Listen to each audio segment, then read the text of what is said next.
Here we That's Toronto, go. baby. Yeah, All right. downtown. Okay, so we should be streaming now. I'm not entirely sure. Let me go check, but should be good. All right, I think we are indeed live. Let me just make sure that we are here. Oh, we're here, we're here, we're here. Oh my gosh. Okay. I just want to make sure that I'm not freezing you as well, because Discord likes to do that sometimes. How is Sometimes it does. Yeah, Discord likes to play jokes, play goofs. How is everybody doing? Welcome to the stream. Good. How are you doing, Alex? You're doing good? I'm good. I'm good. It's a long weekend for me, so I've been mostly just kind of lying around like a lump and then spending a lot of time furiously cooking at my mother's Ooh. place. Ooh, cooking So what? yeah. Cooking So what? Tell me what. for Thanksgiving this year, we did chicken parmesan. so Ooh. so I made chicken parmesan for 17 people, which Oh is a wow. lot of chicken parm. Oh wow. Okay. That's Yeah. amazing. Oh my Yeah. gosh. So Oh. we I don't have a very large family, so we instead it's always like there's lots of like family friends who have like not also don't have like large families, so we always joke that it's like like misfit Christmas, misfit Thanksgiving. It's the island of misfit toys at my place every Aw. time. That's really lovely, So actually. Yeah. it's nice. That's so Yeah. cool. Okay, let me just. Okay, I gotta actually open the Twitch so I can add like a little message in the chat. But I am calling everybody here. Everyone should come Yes, over excellent. because. Okay, oh, wonderful. I like rocks like a lot. Says hello, two of my favorite podcast creators together. Amazing. Thank you so much. Oh my gosh, that's really sweet. And another person. Oops, where am I? Okay, here. Another person, which is Noob Evie, says, "Hi, Motzi and Alex. Hello, welcome." Hello.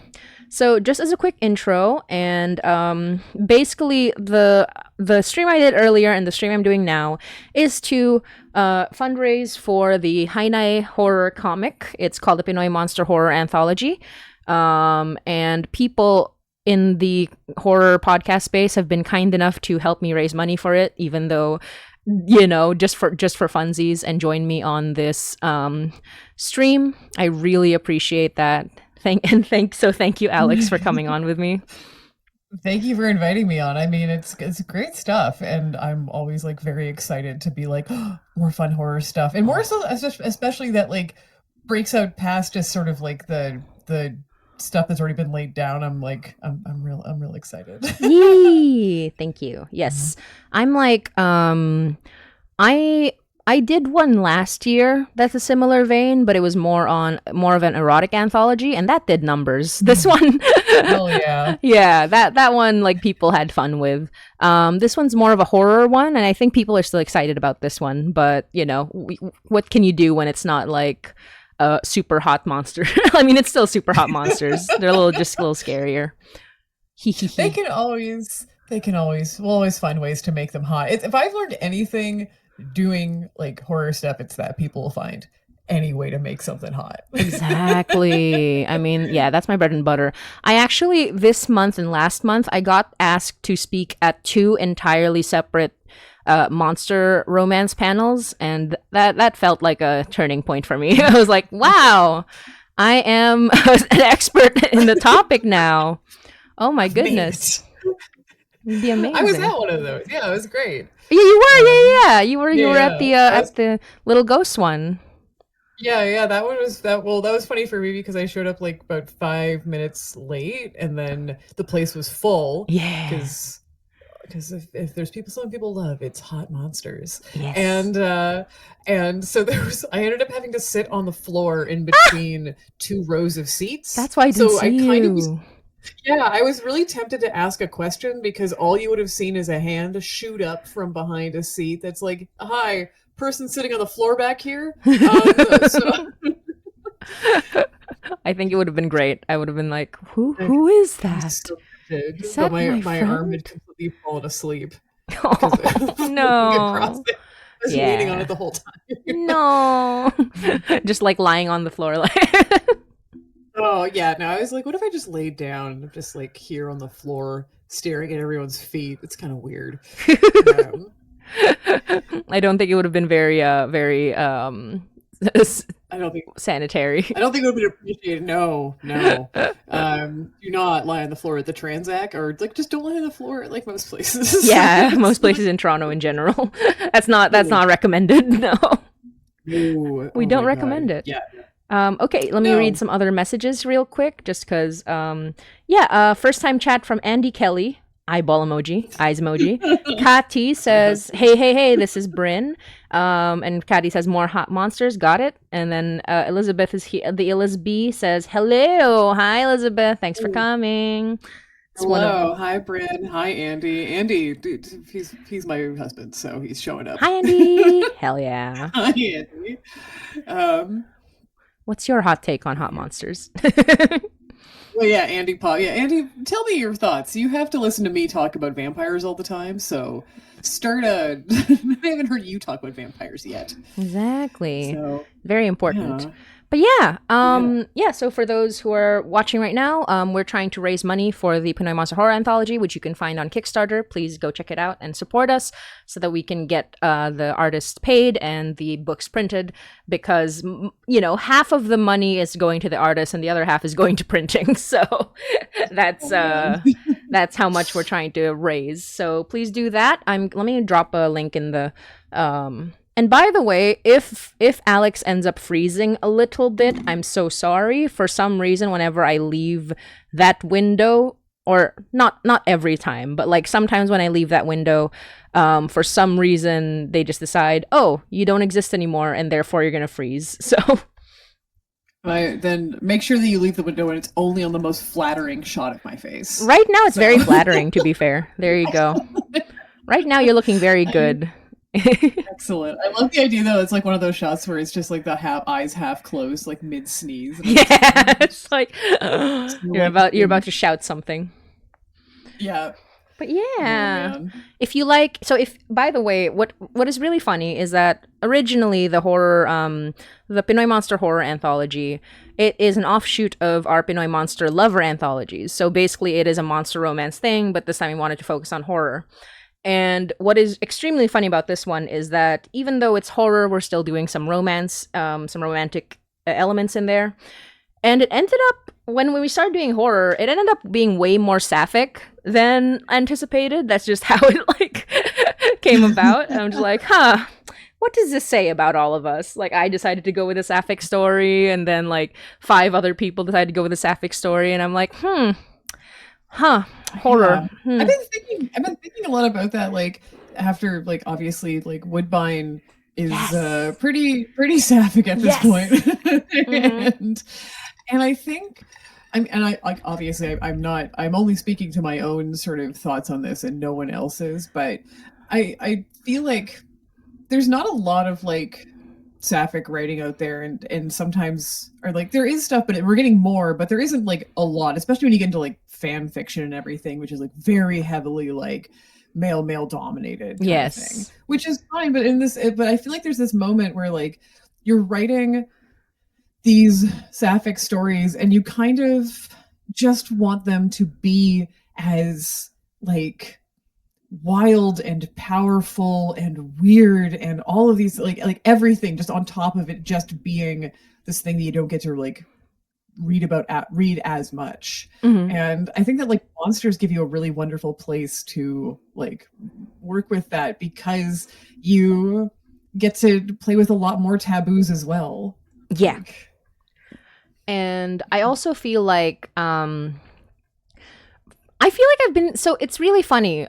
I agree that there was far less like for so long, but I feel like there's been sort of a renaissance recently, because whenever I try to think of the last few like horror and horror romance things, they end up being very sapphic. And so I feel like it's sort of yeah, like gotten this explosion and this like renaissance of people just creating sapphic content or like sapphic art for the past like 5 years, give or take. So it's like when we say that there isn't much, it's true of the general trend for a long time, but not so true now, like in this moment in time that we're in, which I really love. yeah, we're catching up. It's that clip of that guy running where he's like, let's go lesbians, come Yeah, on. exactly. Let's go, lesbians. Let's go.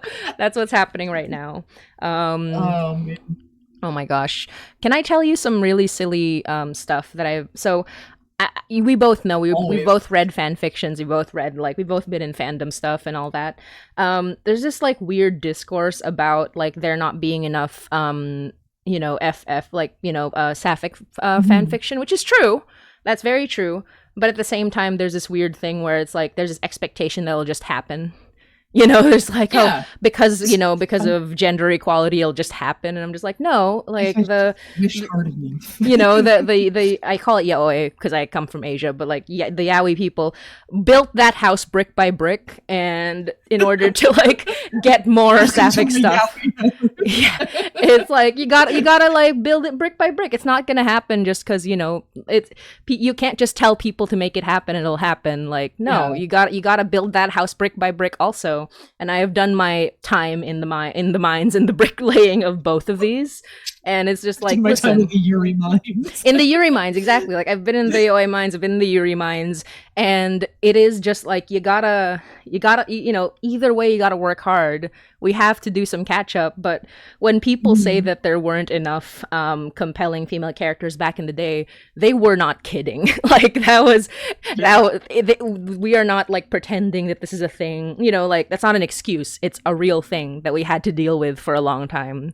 And it's Oh not so man. true now, but it was true like for a lot of the most popular stuff back then. It's just like Yeah. gotta work. You gotta work. There's you gotta make it. That's the hard part. It's like it really is the hardest part. If you want this stuff, if you want there to be more good like FF stuff, then you actually have to go start and Exactly. make it and write the things or make the shows or do the art or whatever. Whichever thing is attainable for you. And like now I'm just thinking with the fact that like I came of age during like the original L Word run, which like Ooh. every single time, like me and all my friends, like we always go back and like remember, like do you remember watching that show? And you go back and you watch, you're like, this show is insane. Like this show is nuts. It doesn't make any sense, and everyone on it's terrible. Mm. Um, and that was a wild thing to like be like a teenager watching, and now I'm like, oh, thank God, there's some better representation out there. There was some good stuff on the L Word, but there was also some truly terrible stuff on there. Yeah, yeah. And also the worst theme song on the face of the planet.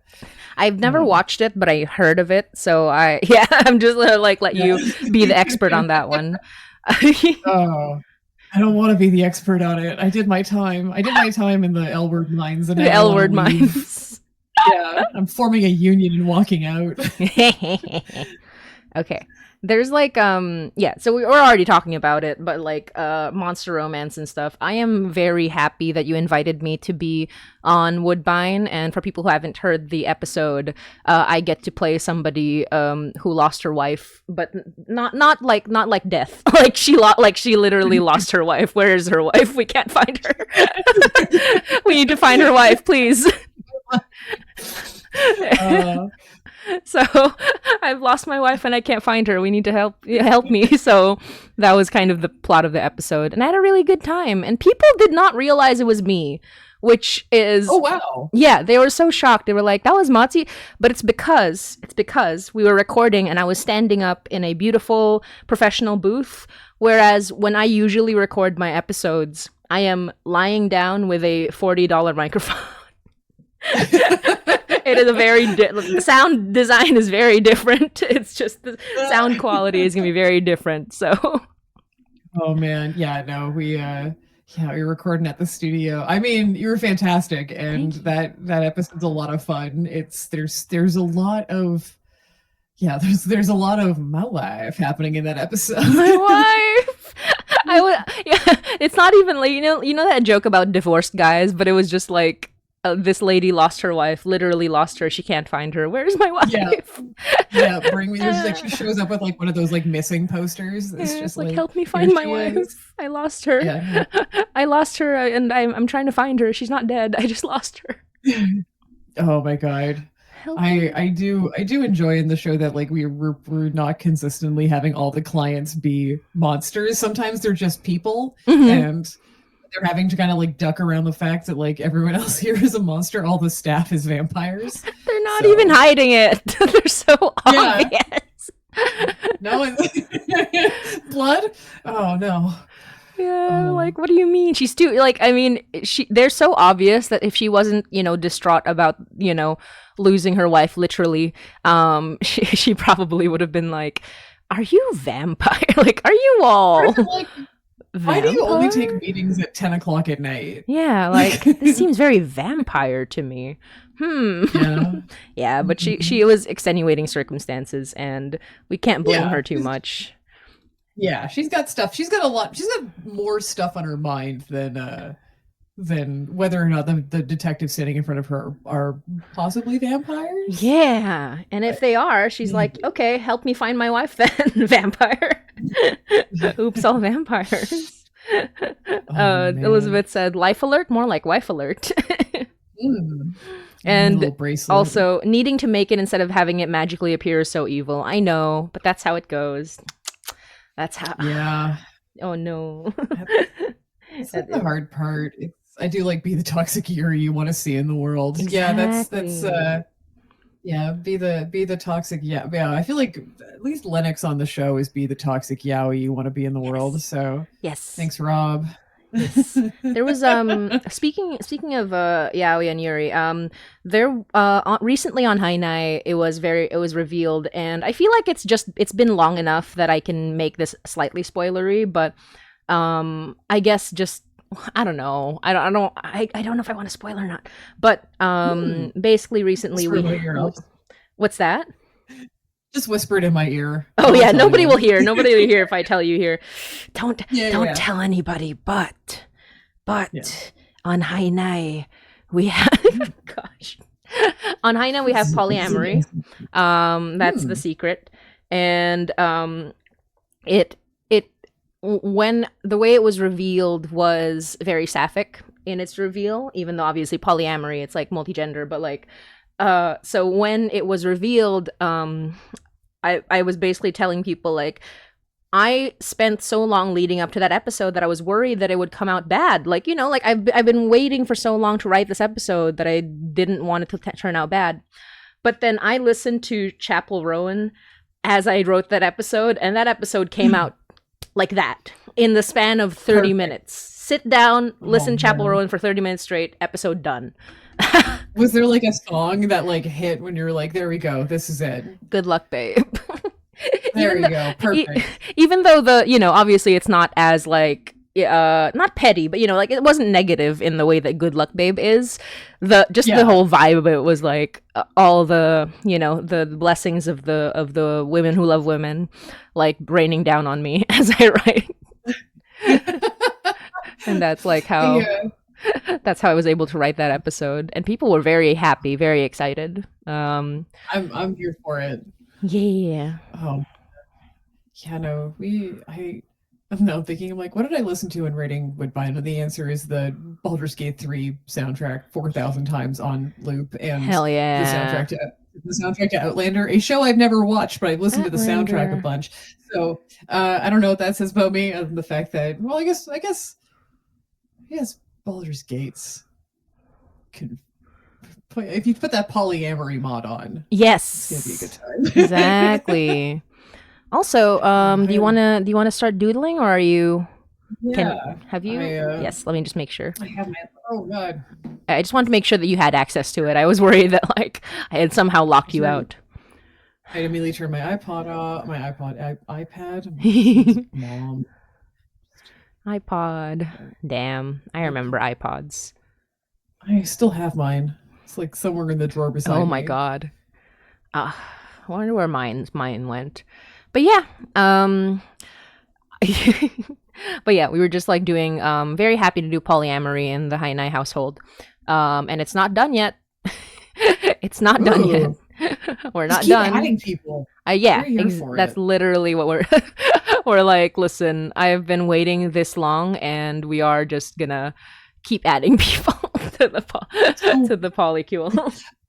One of my favorite things after we did Parkdale was the number of people who were like, "Who do I ship?" Because the main three characters were Judith, Claire, and Owen, and people are Mhm. like, "Who do I ship? Why All would of I them. choose? I just choose all three, and I want them to be together." And I'm seeing the same thing happen now on Woodbine with mine, Yay! Emily, and Ian's characters. Hell yeah. So yeah, I like that. It's just like people are like, I want them all at the same time. They should all just be together. I'm like, all right, I'm here for people not having to choose. Exactly. No, I mean they're choosing love. That's what they're choosing. They're Yeah, they're choosing choosing a good love. time. They're choosing a good time. Like, come on. But yeah, it's super fun, and we're sort of like kind of slowly over the course of the last few episodes getting the polycule together, making sure everyone knows where everyone's at. And then I took a short hiatus, and suddenly, and then I took a short hiatus to torture people because I like to do Oh, that. perfect. Yeah, no, that's like that is part of the joy of being the horror creator. I'm allowed to go take the characters and then just go and like poke them with pins afterwards. Like, Exactly. you're That's the having a fun wonderful part. time, and now I'm ruining their lives. Oh, that's so So cute. It's a vampire. trying little guy. So I'm trying to Yippee.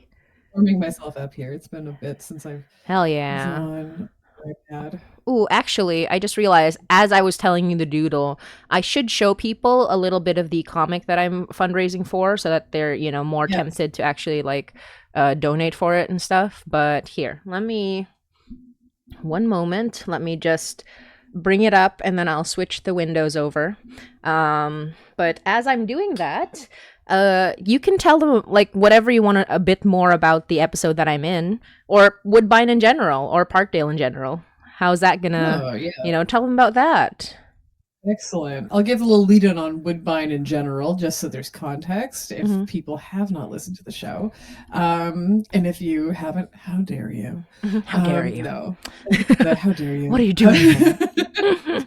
um, the terrible elevator pitch I used for the show is gay vampire detectives, Ooh. which makes it which makes me like the best and worst person doing sales. Lord knows that Emily has banned me at certain points. Thank God, she's much better at it than me. But Woodbine is a show about a woman named Beatrice Ash who gets brutally attacked at the very first episode. It's not a spoiler. It's the first scene.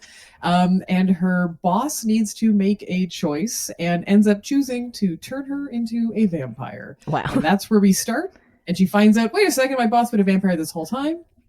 And turns out our clientele is, or a lot of them are actually monsters. That there's this entire sort of monster separate world in Toronto that needs help, and it's a lot of fun. Season one had the Boogeyman, Hide Behinds, the Mothman, and the various Moth family. Moth I forget what family. else there was. Bob Dracula, who's just Dracula, but he's given himself a better name. And season two is currently running. We had Matzi on the episode where Yippee. again, as mentioned, she's a person looking for her My missing wife, but wife. also part of it too is that there's a possible maybe haunting or something happening in the house.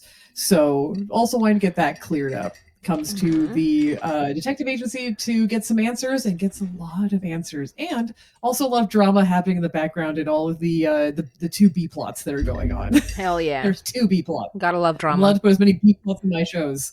Yeah, yeah, yeah. Okay, thank you. Thank you Yes. for telling us. And let me show everybody the comic right now, and you can take a look at the stream as well to see the comic. So I'm going to scroll through very quickly. This is the Kickstarter. It is basically the Pinoy Monster Horror Anthology. And it is a 100-page horror anthology comic with elements of folklore, mythology, dark fantasy, romance, and terrifying Filipino monsters. We are currently at I think 22 or 23% funded out of 25,000, so we still have a long way to go, but we're pretty hopeful. And basically we have done a previous comic that is an erotic monster comic, which you can get as an add-on on this one, so no worries. But this is the comic that we're funding for right now. If you can see that on screen, can you see it? I can. Yeah. So this is the cover, really cool cover by one of our artists. And then here's one of our comics. This one is about, because they're all about Filipino monsters. That's the really cool part. Every single one of the creatures or in this comic are about Filipino monsters, or at least related to Filipino urban legends. So for this one, it's about the lampong, which is a sort of a dwarf or a gnome that becomes a white deer that defends the deer of the forest. And the way that this wonderful artist, Kay Soria, has shown it is this spooky ass deer. Yo. Love the spooky ass deer. Man. I love a scary deer. Yeah. Yeah. And so it's going to be really exciting. And then here's mine. So the reason that I'm doing this alongside Hainai is because the official Hainai comic is actually going to be around 15 pages, and it'll be part of this anthology. So it's not just released on its own. I wanted to have it as part of the anthology because I love having Filipino artists collaborate with each other. And this is Remind Me to Tell You Later Encanto, which is basically Mary encounters a nature spirit when she was younger, like in her early 20s. And when Mary tries to leave, the Encanto starts ripping off its many faces, trying to find the one that'll make Mary smile. So, yeah, here's Mary. She's just, trying to find her way home in the forest. And then she encounters this. And some spooky stuff here. But then the Encanto is like, oh, I'm, I like you. Immediately gets in her space and she's like, Yes. like she This is my private space, please, come on. Yeah, she's like, she likes her too, but she's like, I know what you are, and I no. And so this Encanto's like, huh? And she finds it very, very funny. Then she's like, oh, I know what to do. Cha-ding. And so okay, content warning. The next page has a teensy bit of gore. I say a teensy bit. It has gore. Letting you know right now, I'm about to scroll down onto gore. So if anyone, I will verbally say when we are off of it. But for now, we are scrolling down to my favorite horror page that I'm really happy with. So she's like, hey, ooh, what face would you like? Is basically her whole thing. And that's why it's the horror anthology. It's having a good time. Excellent. And we're off the gore. I love it. Yeah. Yes. But yeah, if you like spooky, scary, but very queer and very, like queer, either romance or just fear. Romance and or fear. You can check it out. There is... Let me make sure I'm just looking at some comments real quick before... Catty said, I saw that on a Kickstarter page and I was like, ooh, thank you. Ooh. And Elizabeth has just been responding with like, that sounds awesome, from, I think, Woodbine. Not gonna lie, while I listened to Woodbine, I was thinking, ooh, what if they're poly like in Hainai?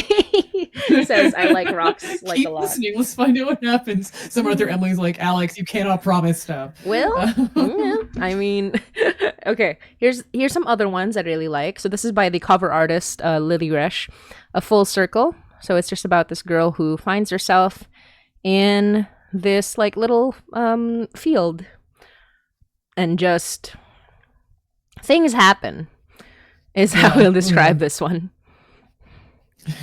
Yeah, so spooky things happen. And here's where it gets not sapphic, but still very not sapphic because it's a totally different on this stream. On this stream, this well, sapphic only. Listen, I have a very fun story about this one. So this wonderful artist, V Mad Mac, is doing one about an old house in the middle of Manila. There are a couple of like historical houses in the middle of Manila, and they're really cool. And this one, he sees basically what appears to be a ghost from that era, from the 1800s, in that house, who invites him in. Just some And Junji Ito vibes happening here a in this little bit, illustration. yeah. Yeah. But here's Kind of like the very clean, lots of the lighting too. yeah.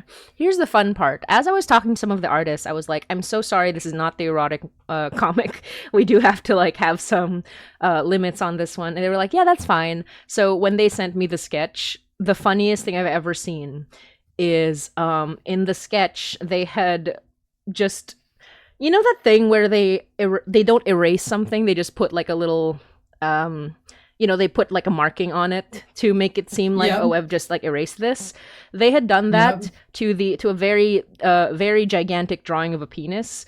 And it was so funny, and I was just like, I'm sorry, like I think they did that as soon as I said this is not the erotic one, we do our rating is somewhere in the R16 range, and they're like, okay, Yeah. got it, and then they just like an emoji over it. You're like, hey, yeah, we they gotta just change put that. like, they were like, I'm gonna edit this out later. And I'm like, thank you. That was so funny. It was so good. But yeah, as you could probably tell, this person is not who he seems. And he already seems pretty sus, like he's a ghost, so. Yeah. But yeah, so he's Anyone like, seems like too cool and hot in a window, I'm like, you're dead. yeah, exactly. Like that's a ghost. And then here's Yeah, another that's- one. Class of 20-something by Artiodactyl. A 12th grader seemingly haunted by their deceased classmate. I believe this one is. I'm trying to remember what the artist told me. Either it's sapphic or it's trans, and I forgot which one. So it's like, I don't think it's both though, but one of those, and I'm gonna clarify later just to make sure I don't like mess up the description. But I love the art style. Just so all of the art styles are so unique. So sketchy. I love Yeah, it. I love it. And Yeah. then here's one called Wak Wak Woman. Wak Wak Woman by Fooms. The wak wak is another creature in the Philippines that I find really fun. It makes the sound wak wak with its wings as it comes close, and so this is just. Is it like, here's what it. what does it do when it gets close? That. Is it just like, ooh, oh, yeah, that's Yeah. They're in the subgenre.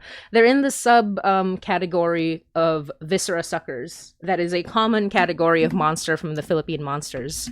So that's fun. The viscera suckers.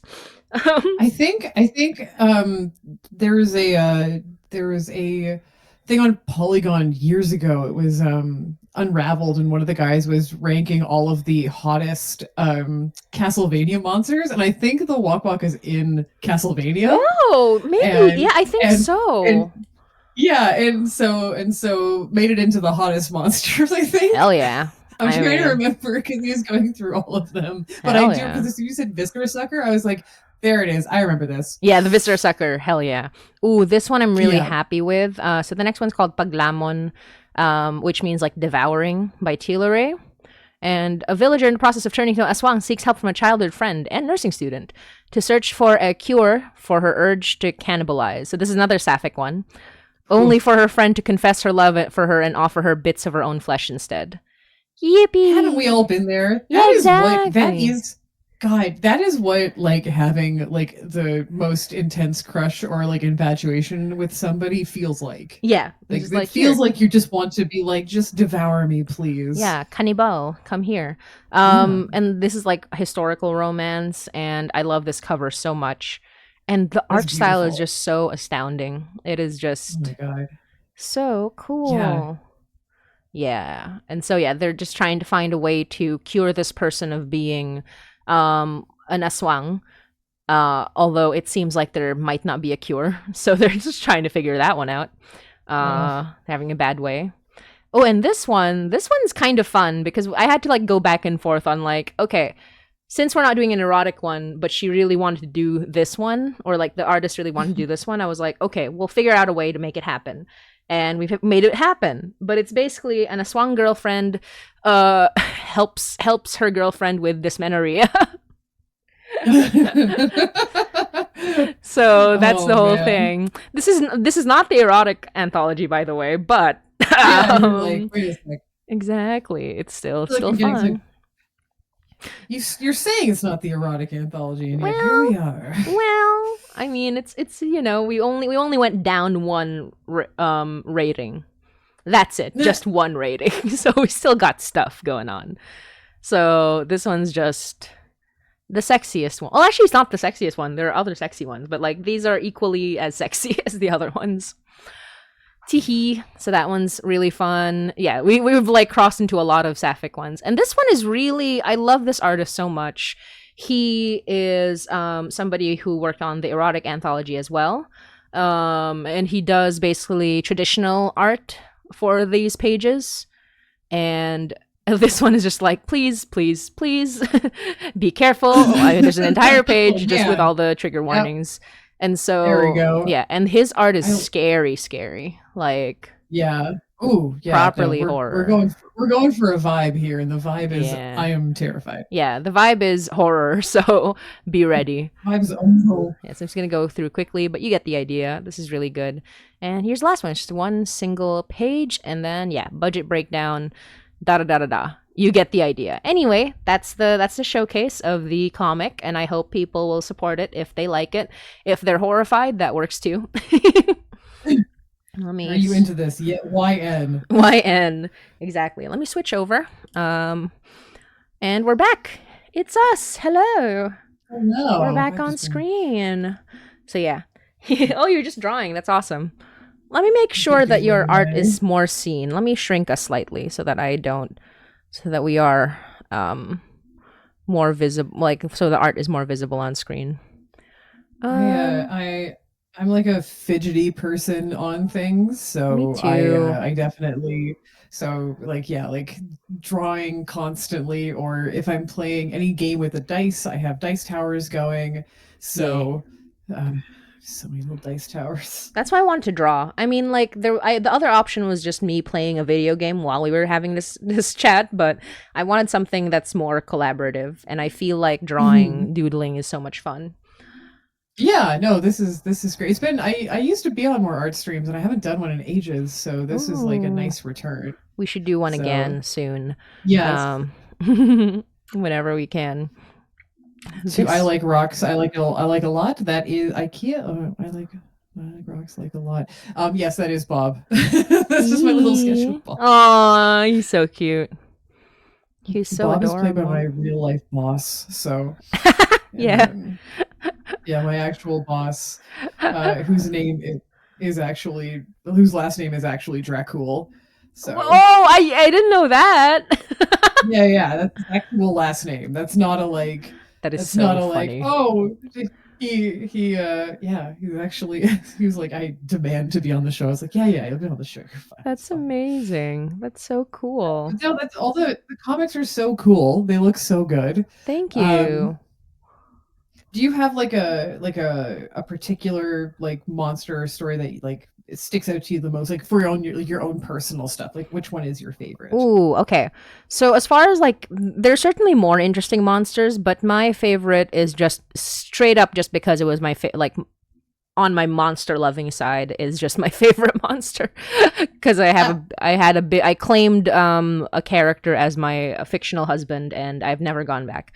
So there was a there's a creature called Tikbalang, which is a horse-headed man. Very, kind of like as far as like interest goes, it's very simple. Certainly it can be really scary, especially because one of the things about it is that it has legs so long that when it sits down, its knees go above its head. So it does have like scary elements to it. But I'm into it. I love it. I love a leggy look. Yeah, right. But I had this like it became very big staple in action, like in fantasy action comics, because like Filipino monsters became very popular in general in the comic scene, because of a lot of like different comic creators doing stuff with them. The most famous is Trece, which had an anime on Netflix. Like that was the big one, but there were a lot. Like Trece is just one of many Filipino monster comics that have existed in the space in the Philippines. And so one of them was called Skyworld. And Skyworld had this character who I immediately fell in love with, named Macabo. He was this like, let me do a really quick sketch. of like how he would look like because I had drawn him like so many times. And I think he was gray. Yeah, I thought he was gray. Looked like this. So he's like that, like that, like that. He had like a very serious face. He was like a prince of Tikbalang or whatever. And then he had like a red like thing under his eye, I believe. Yeah, something like this. Like I can just pop that out real quick. Yeah. Yeah. And he had like this white hair, and then he had like a little ponytail. Da da da da da. So that's Macabo, my longtime crush, and also I was a big fan of of the comics that he was in. So also what's funny about Macabo is that his arm, because it was a fantasy, but then it became like this sort of urban modern fantasy. So at a certain point, he lost his arm in a battle, and the next time we see him, he has like a full-on Gatling gun for an arm. So it kind of looked something like this, like, you know. Oh hell yeah! Yeah, he just had like a Gatling gun or whatever. More monsters that have like just like sick body mods. Come on, guys. Yeah, it was super fun. He was great. I became friends with his creator, who really wonderfully helped me on our last whatchamacallit, on the last Kickstarter. He actually drew some art for me for the Kickstarter, which was really, really cool because we're friends now. Nice. It's really amazing. And unfortunately, Skyworld's no longer in print. So it's just like I have copies that I can never lose because if I lose them, they're gone forever. Yeah. But that's how it goes. But yeah, Skyward. Actually, you know what? I was like drawing him. I have the comic right here, so I could have just pulled it out and showed you. Wait, I just gotta move all of my Chicoa merchandise. One sec. Oh. Do you know what Chicoa is? I do. Yeah, I just have so much Chicoa merchandise here on my shelf. Man. Oh, not that one. My trick for not having a shitload of merch of my favorite like characters is to have favorite characters where no one makes any merch of them. Oh no! Like who? Like who I mean, or not even character, but like I played a lot of Pokemon growing up, like tons of it, and I really loved Ninetales, but no one makes shit for that. So I'm always like, well, that's kind of shocking to me because I feel like Ninetales is so. But you're right though. You know, it's so weird because I feel like it's a very appealing character, but I guess it's only in Japan or something. I was like, they're a kitsune where if you grab one of their tails, you're cursed for the rest of your life. What's not to love? Exactly. It's like the sickest. Yeah. So I guess it is just like, I guess it's just maybe it happened and then you weren't there to see it, and so here. Okay, here's the thing. I'm probably too small for all of you to see. Let me make myself a bit bigger real quick. Okay, webcam. Oops. Let me make myself larger just so people can see. Hello, it's me. And here's Macabo. Look at him. He's so badass. Sick. Oh man. So fucking sick, dude. That's sick as hell. Yeah. That's my husband. Wait. Let me. Where did I put the ring on during the wedding? Yeah, exactly. Well, these other arms. Slide it in. Slide it over the over. Here's the thing. I can't be blamed because look at this. Look at this shit. Look at how the guy drew him. Oh, wait. Where? There. Like, can I be blamed? Ripped as hell. Yeah, come on. As hell. They had like this whole thing where he was chained up. Like, can I be blamed? Yeah. For my choices. No, this is how this stuff happens. Oh my gosh. There's something right behind me. Let me see if I can. I'm gonna move my webcam. There is a monster behind me. Yeah, not behind me. I mean behind the laptop, I should say. It was art that my friend who made Macabo actually made back in 2013 for me. Just on the spot. Here, let me turn this webcam around real quick. I should be able to see it. There he is! It's me and Macabo! This is us at our wedding. On my wall. It's proof. It's proof that we're married, but no, for real. No, that is awesome. Right? No, it's great. It's awesome. Oh, man. But, yeah. That's my favorite. It's not the best one though. Like that's not the best Filipino monster, but it is my favorite Yeah, because it is. Yeah, just because. I always.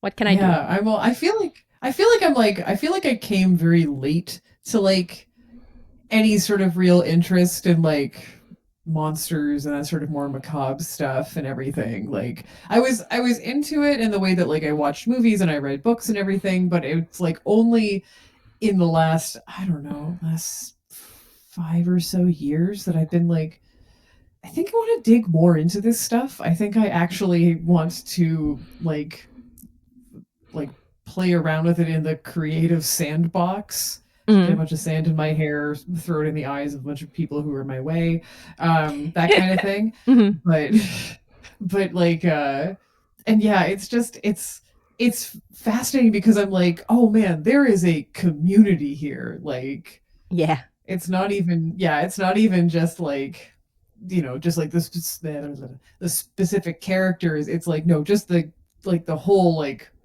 monster thing. And it's and like there's yeah, I don't know, it's really fun. I'm just like I've never been like super involved in any one particular fandom. I've always been somebody who has existed on the margins of like lots of stuff, just like watching.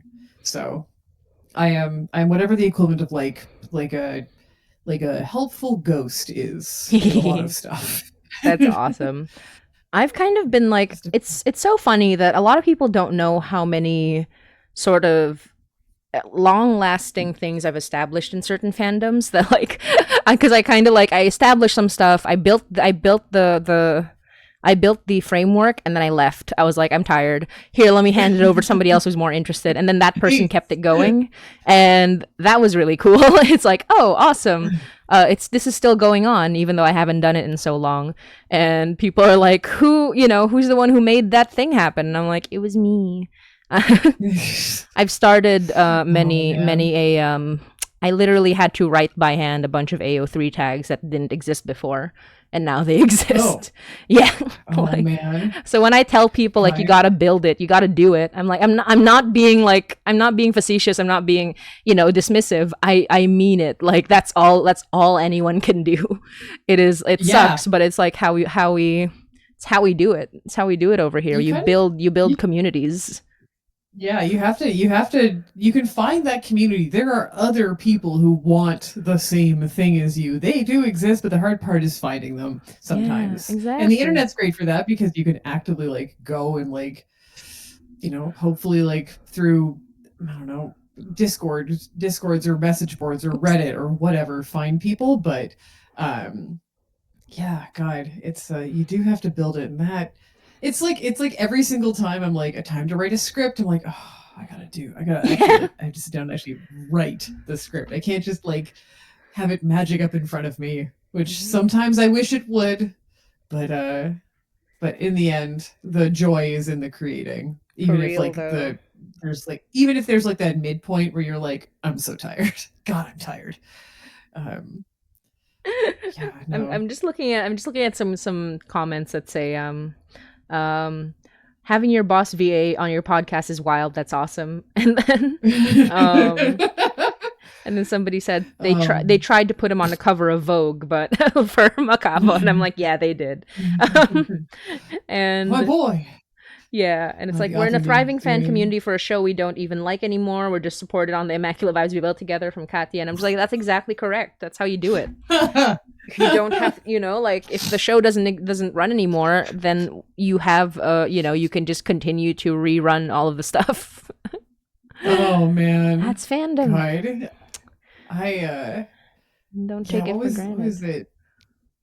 No, I'm just thinking of the concept of faux fiction, which is like this jokey Ah, term for like when you write fan fiction for something like a show that you actively like no longer like, but you like the characters and you want it to be like better, and you're like the writing is terrible like on the actual show or something like it's like Supernatural or something, which like isn't.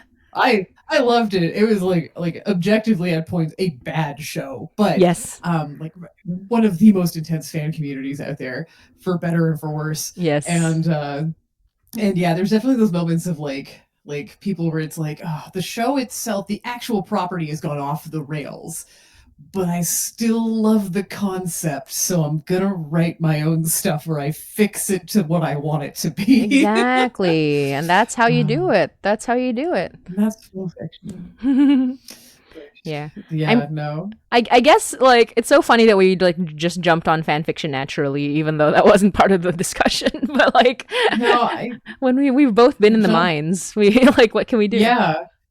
Well, I think too that like I don't know. I'm trying to think. I don't know where that point was going. My brain just kind of like my brain just kind of wandered away. Sorry. Every once in a while, I No like start a point. worries. My brain's like, I no longer want to think about it. So fair. God, yeah, no. I've spent like the last 2 years thinking so much about sexy vampires that I think it's like warped something in my brain. That's so fair. I'm Yeah. in terms of like while we're still on the discussion of like fan stuff, I Mhm. am I don't know, obviously I don't know if it's the best practice or if it's bad practice, but I am very engaged in like the High Nai fandom and like just, people making like every time someone makes fan art or fan fiction or anything like that, I'm like, please show it love because I Mhm. love it so much. Like, look at this. Look, I'm literally showing everybody I know, like, look at this. It's so cool. Like, someone does a really small doodle, and I'm like, this is amazing. And then someone does like a full Yeah. animatic, and I'm like, ah.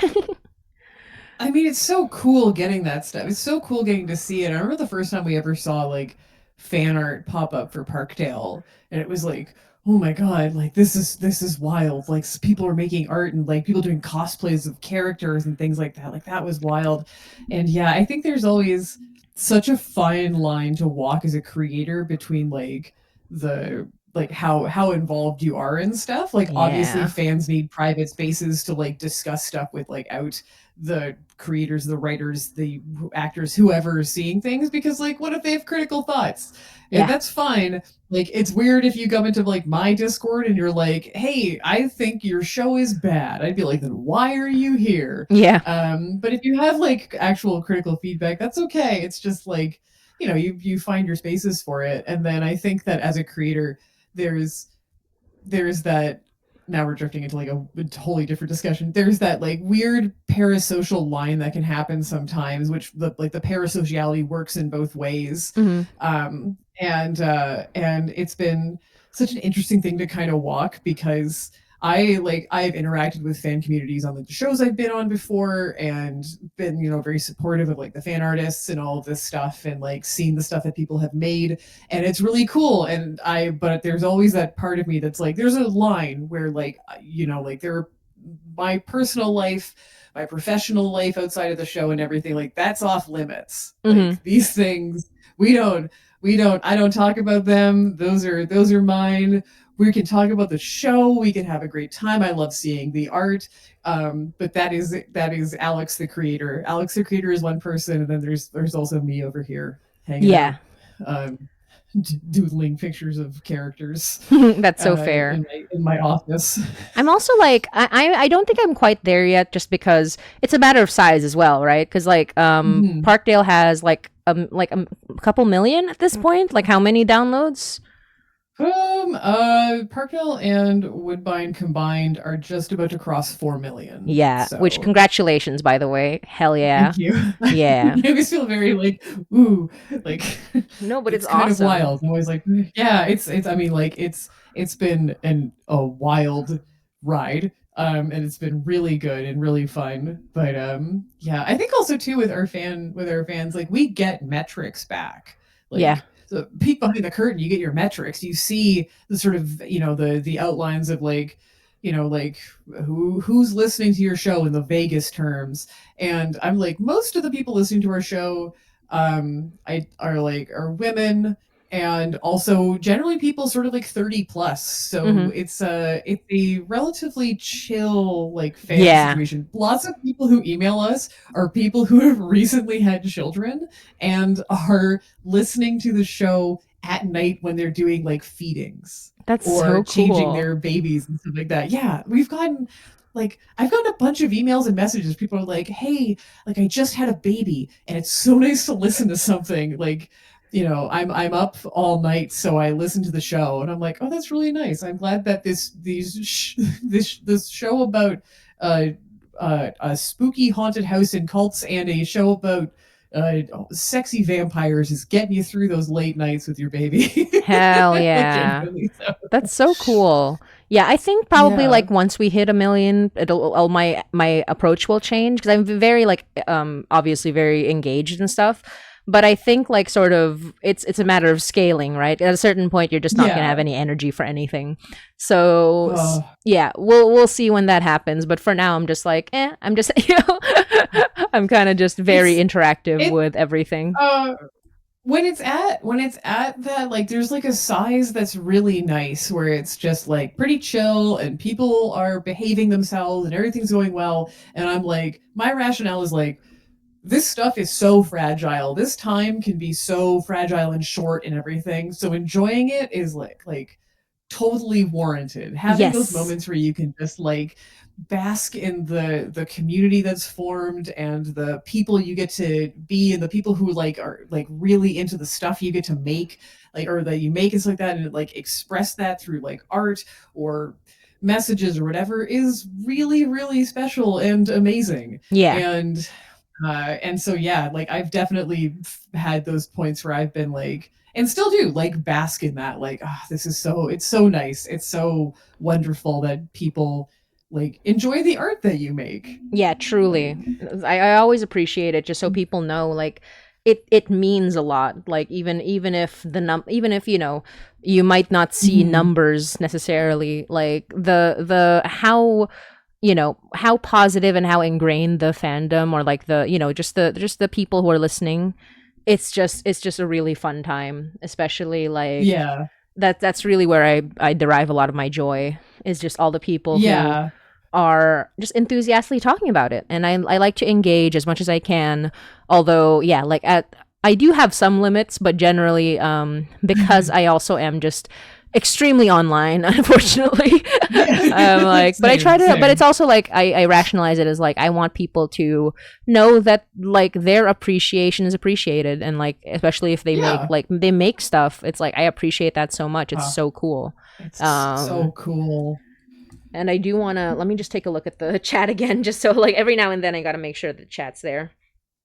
That people are like, uh, somebody said, oh, Catty said the canon got a little close to fan AUs, and you were like, no. Oh, was it Supernatural? And Supernatural is its own hot mess of stuff. oh yeah. God. Uh, Elizabeth says, the Heine community is also very peaceful, which keeps things from getting too complicated. Thank you so much. I yeah. appreciate that. Yeah. Everyone's really sweet. And I am very much like the kind of person who I don't like shutting things down. Like I'll be like, okay, this is canon, but you can do whatever the hell you want. Like I don't I always make it clear like canon, like no matter what canon is, like fandom is all about whatever doing whatever the hell you want. So Yeah. there is Yeah. nothing you can do that is wrong Yeah. as a No, yeah, fan. if you wanna pair off characters or do whatever, that's cool. That's great. Like, that's I'm here for it. And yeah, I think that like the Parkdale and Woodbine community is also like super chill and lovely, and so that's been really wonderful. So, yeah, no,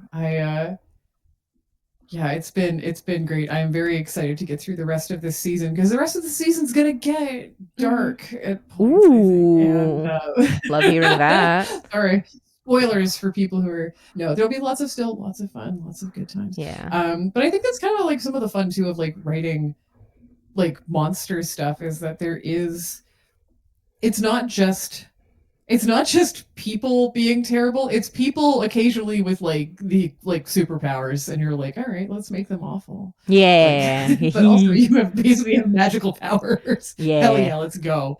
Exactly. Um, yeah, that is it's let's find whole new ways to be terrible. But like again, like yeah, like when we've been doing a lot with like the concept of surveillance and everything on the show, and Mm-hmm. the powers that like some of the vampires do have, and how that plays into this feeling of being like surveilled by somebody, Mm-hmm. and being watched and never being able to like escape from someone. Yeah. um and It's dark as hell.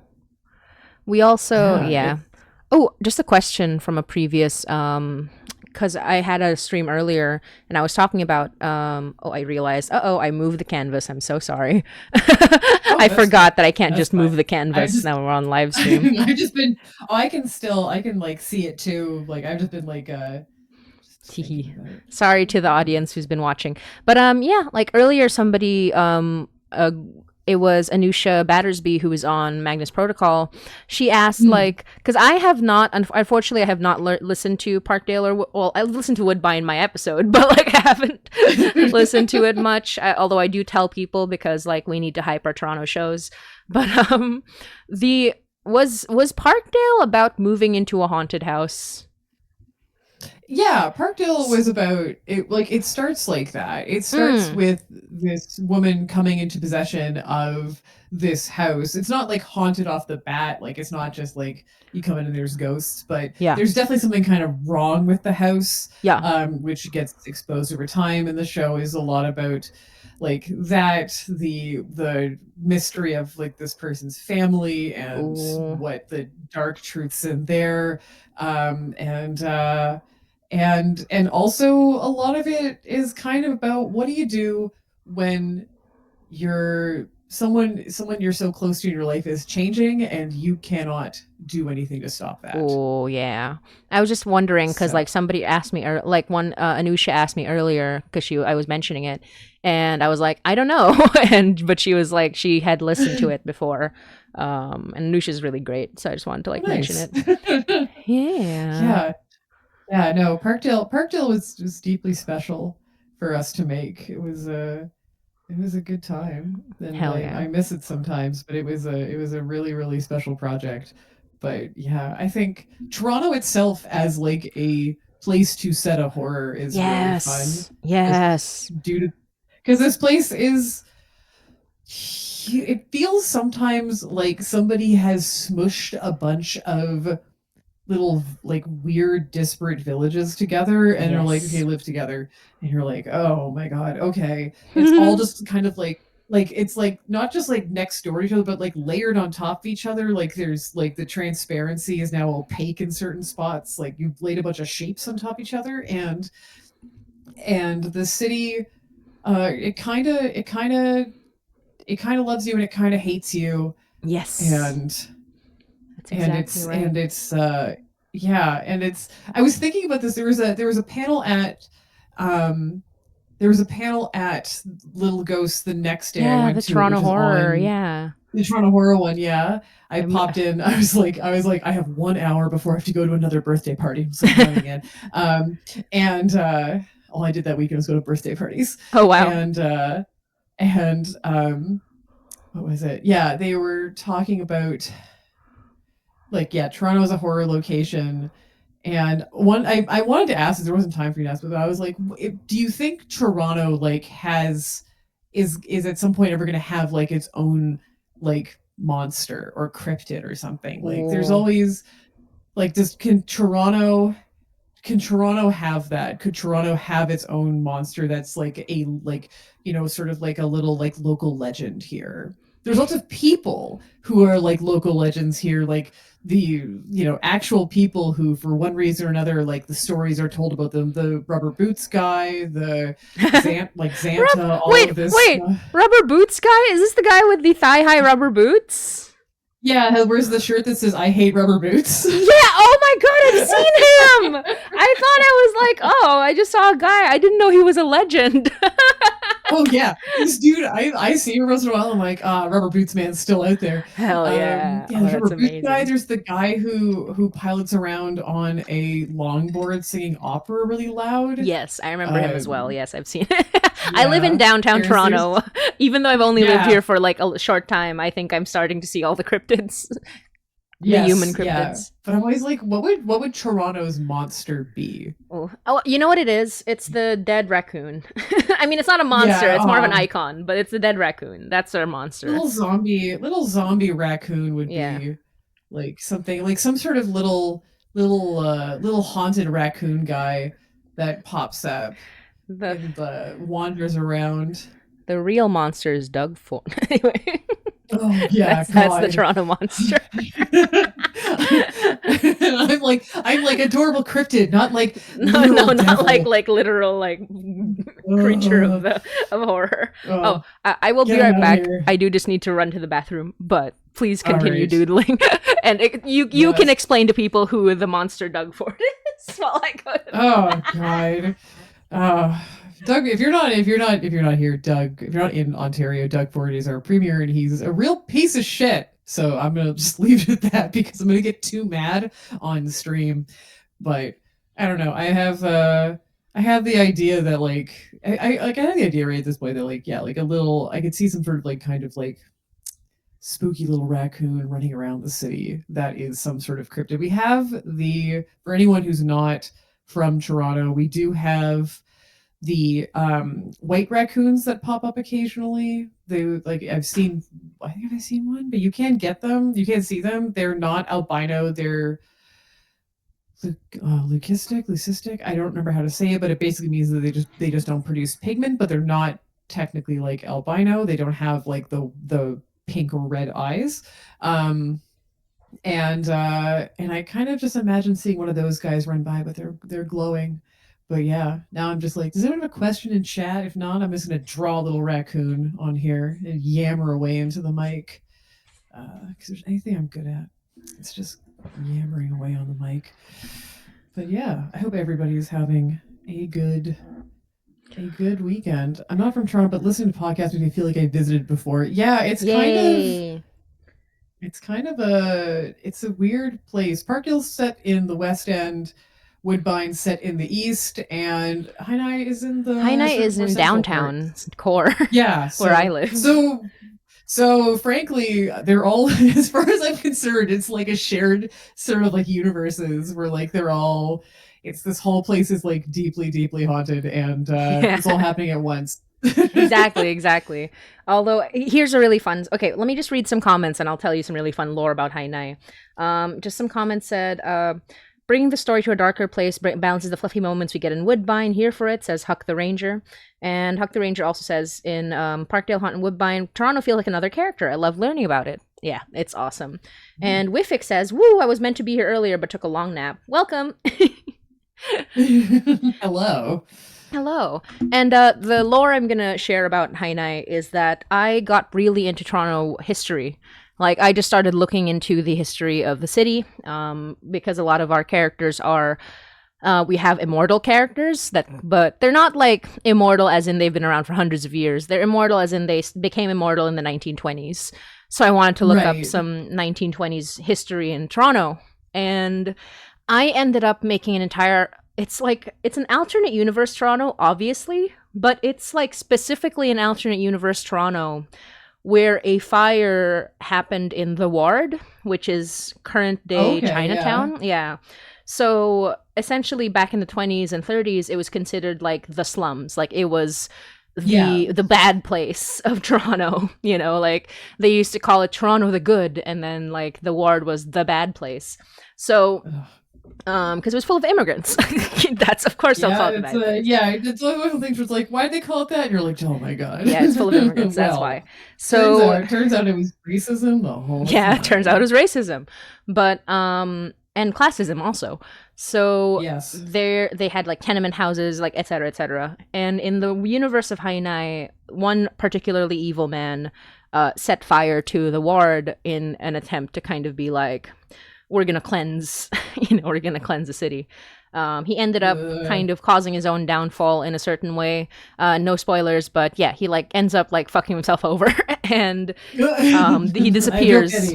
Yeah, he basically he disappears, but like because technically, I literally looked up like when did the fire of Toronto happen? It was in late 1800s. It wasn't in my timeline. So in this universe, the Ward got burned down in the 1930s, and that has that has shifted this world has that specific historical shift. And the other historical shift is that the pandemic doesn't happen in this universe, but is replaced by a totally different thing that kept people indoors. So that's those are two very specific historical things about Toronto that are very different in Hainai. Yeah. We actively decided to completely sidestep the pandemic when doing PARKDALE because we recorded it during we got first season came out 2020, Uh-huh. and then second we recorded the rest of the seasons through 2021, 2022, and like through like lockdown and everything. And luckily, because we had access to a large studio, we would all be in separate studios all linked together. Mm-hmm. um and yeah, that was I was like, my social life is yelling at people through glass, so that is. I'm just reacting to your raccoon, by the Oh, way. my little raccoon. There. That's my response. That's my annotation. But yeah, no, I'm so glad you got to do that. I started Hainai in the pandemic, and it was fully just the first time we ever recorded live together was this year at the Oh beginning of the wow. year. Yeah, the rest of it was all over Zoom and stuff. Um Yeah. yeah, it was crazy, but it was fun. We did a lot that way. Yeah. A You very find a way, and life finds a way. Life finds a way, exactly. Oh yeah. I love this raccoon. Is it the undead raccoon? Yeah, they're like Yeah. white and glowing. I'm like, how do I make you glow? Yeah. Glowing with love. I There's a yes. plaque. There's an official plaque of the dead raccoon. What was the name of the Yeah, dead which raccoon again? I don't remember, but it was right by my work at the time. Yeah. So I like came outside and was like, what the hell is this? So They I actually was like like, petitioned for a historical plaque for the dead raccoon. yeah. It was I amazing. love the dead I raccoon. love If drawing. you're It's so in chat and you don't unserious. know what that is, there was years ago, this would have been like over a decade ago, Andy there was a says. wreck. Oh, sorry. I was just gonna say Oh, Andy says it's oh, Conrad. Conrad. Yes. Okay. Sorry. Go on. Thank you, Andy. Thank you, Andy. There was a raccoon that had been, I assume, hit by a car or something and had died and was on the sidewalk in downtown Toronto, basically like Yonge and Bloor. And someone had called the city, and the city never came to pick it up. There was just this like dead raccoon sitting there. So people started leaving flowers and putting a candle out. There was like a little framed picture of like the raccoon when it was alive. there was there's this whole like monument like built around the raccoon of like a memorial basically. And when they finally picked it up, my favorite thing was that people went and drew a chalk outline and put little pylons around it. Oh, God. Oh, it was so good.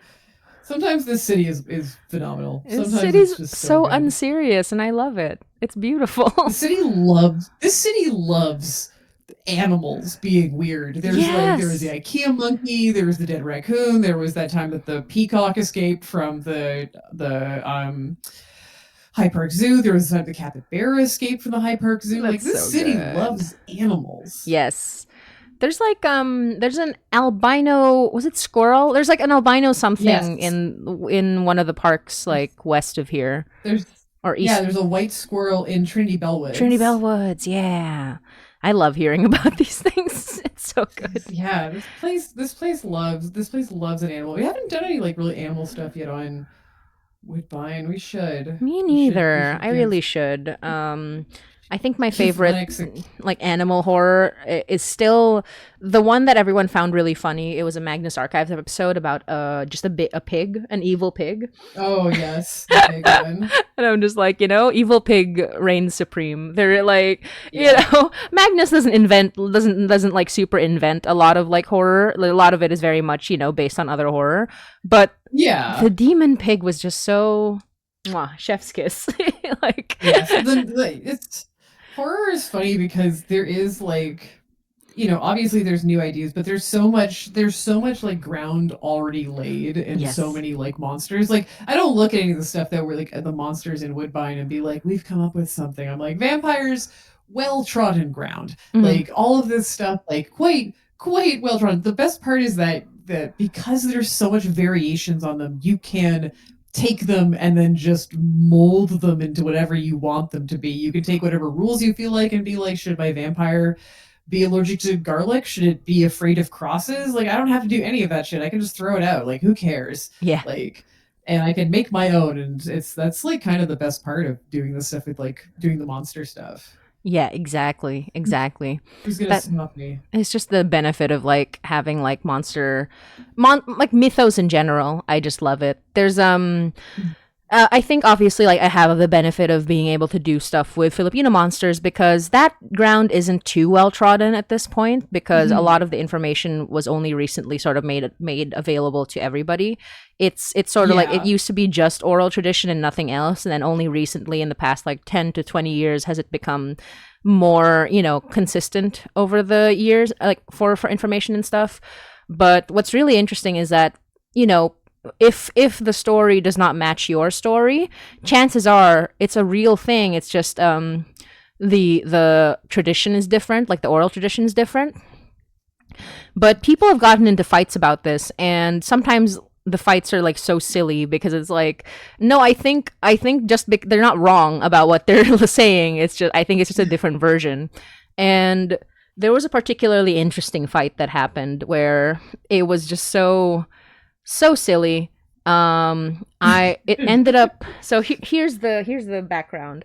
There's a creature in Philippine mythology called the bangungot, which is a nightmare creature that it basically sits on your chest and kills you in your sleep. So that's the whole like point of the nightmare creature. But there's this one artist, this very queer, horny artist, who made a piece where they were like, sometimes like a bangungot is a creature that does this and this and this, and it will put its balls in your mouth to suffocate you. And everyone was like, and everyone was so mad because they were like, oh, that's not true. That's so disgusting. Blah blah blah. I can't believe I'm getting killed by somebody on Halo. God damn Yeah, it. exactly. You're getting teabagged to death. But here's the thing, Yeah. and people were mad at him, and I was like, that, I've never heard that, but I don't, I've never heard all of the stories, so maybe he's right. I don't know. And people were like, no, he's wrong. Look at this like source that we have. He's wrong, blah, blah, blah.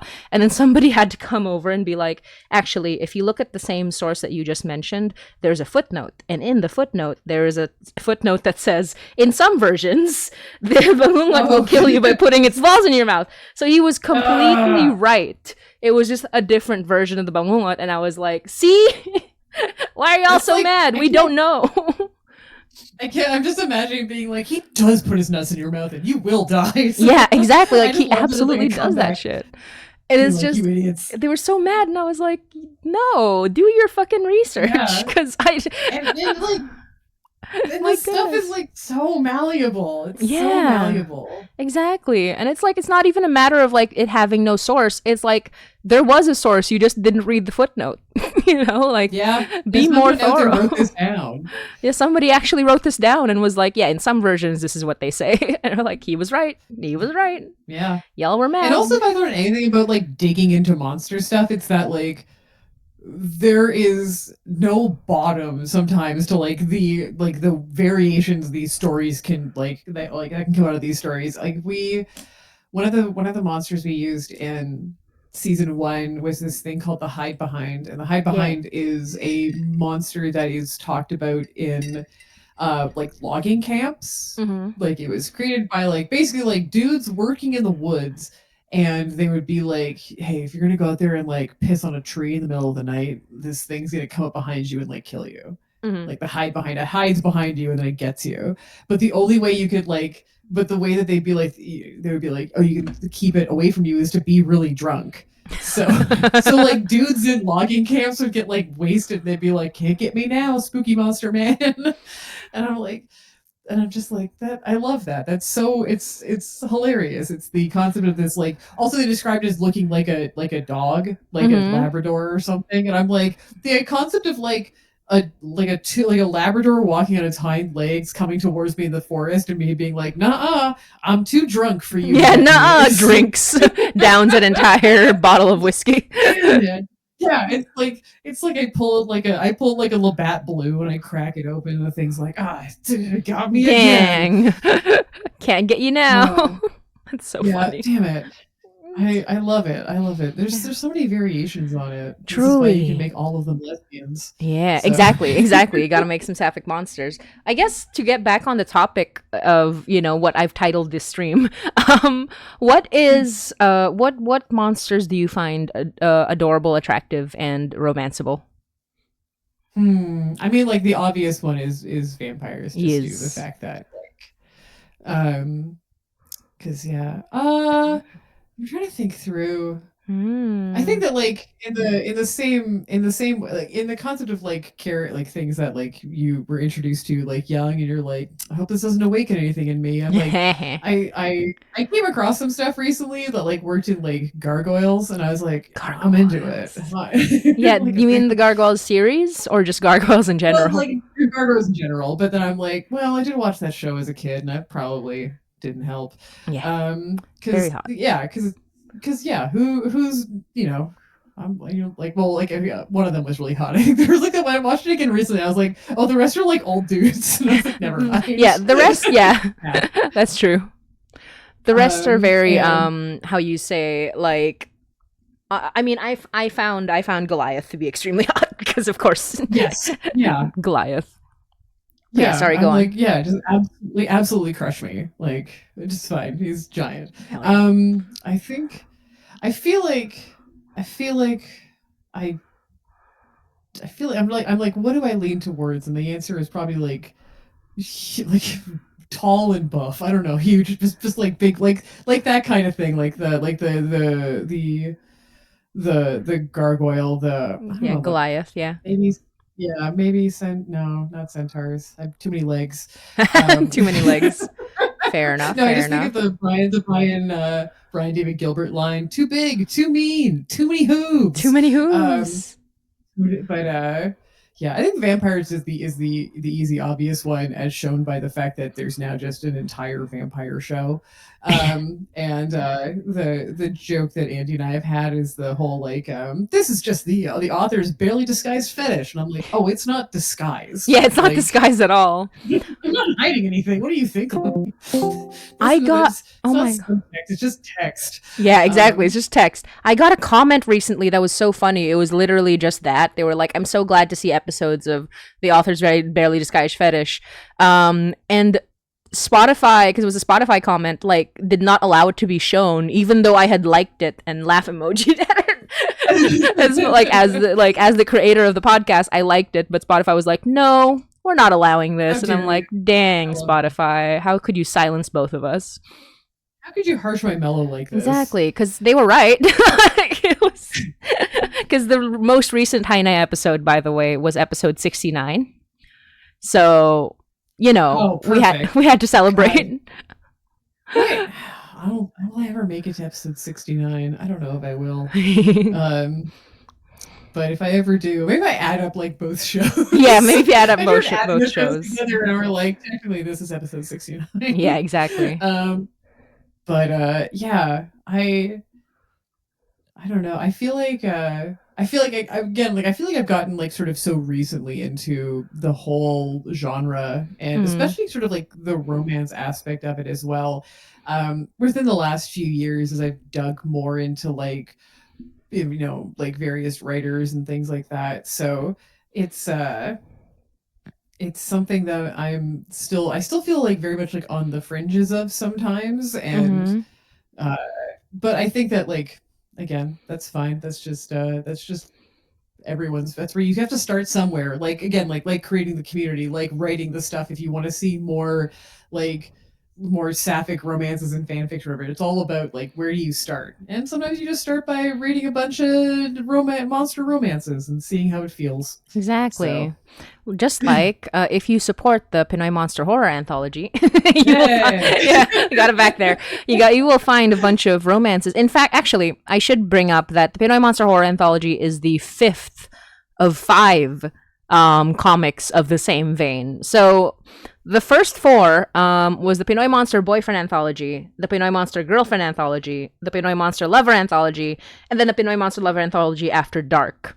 So we had three just straight up cute romances with Filipino monsters of, queer Filipino monsters. The fourth one was an erotic anthology of just the steamiest Filipino monsters. And this one is the horror anthology, and it still involves monster romance, but it's more of a horror theme. So that's literally why we're here. It's like these are all very important if you want to like delve into or dig into monster romance. This is a good place to start. Although our monsters are very unique, but I do add a little guide to Filipino monsters in each of the comics, which is super fun, so that people can learn more about the monsters that they're reading about.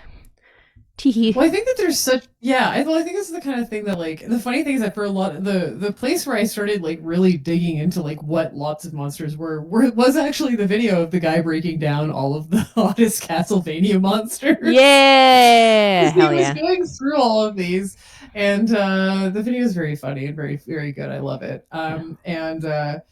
And so he was going through all these, and I was like, I don't know a lot of these. There's a lot of stuff coming up that I'm like, I don't know what this is. And he would give like the briefest description, and I would be like, what? And I'd just want to know more. So I was doing a lot of like starting on Wikipedia, kind of like just the initial dive of like, what is this? What is this thing? What is this monster that, you know, will offer you red toilet paper or blue toilet paper, and then either way it's going to kill you, but in a different way depending on the color. Yeah. Like that is a thing. Yes.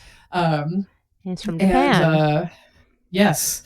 And yeah, there's I think that like at least here, like we've obviously the concept of like the vampire and the werewolf and all, it's like very, you know, very well covered ground at this point. We've done every variation, I think. But there's so much more stuff, and it's really cool getting to see more like monsters that like, you know, like someone like I don't know everything that's out there, but now I'm getting to see more stuff, and that fucking rules, because there's a lot of creative and weird and terrifying and horny and like fucked up shit out there, and I'm like, yes, more of it, please bring it to me. Exactly. I want to read it, I want to listen to it, I want to watch it, and I want to create it. Now that we're creating it. Yes, I'm going to create my little ghost raccoon, have him running around. Oh, the ghost raccoon. Okay, I'm just going to really quickly remind people to check out the thing again. Which means you're going to be frozen again. I'm so sorry. That's fine. Oh no, my eyes. Oh no. Grab the comic here. Okay, there we go. All right, I'm just going to keep that. All right. Anyway, sorry, I just like, and I really appreciate this, by the way. I literally just asked people to be like, help me make money, and everyone's like, yeah, let's go. Everyone's so down, and that makes me really happy. God. And I'm basically like, I will also help you make money if you like at any point if you need me. You gotta support the arts, because it's bad out here. Yeah, it's bad out here right now.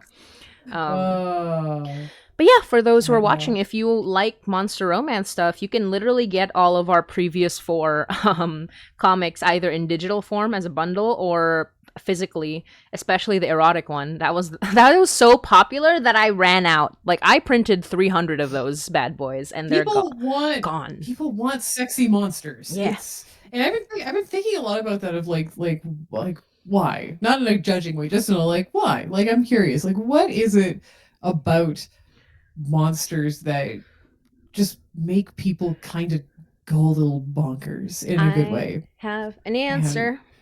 Ooh, excellent. Yeah, perfect. Some of the answer's a lot of things, but some of them are kind of like, oh no, but some of them are kind of, yeah.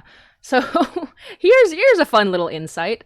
I think that the monster romance stuff is actually a way for people to become less bigoted. And here's why.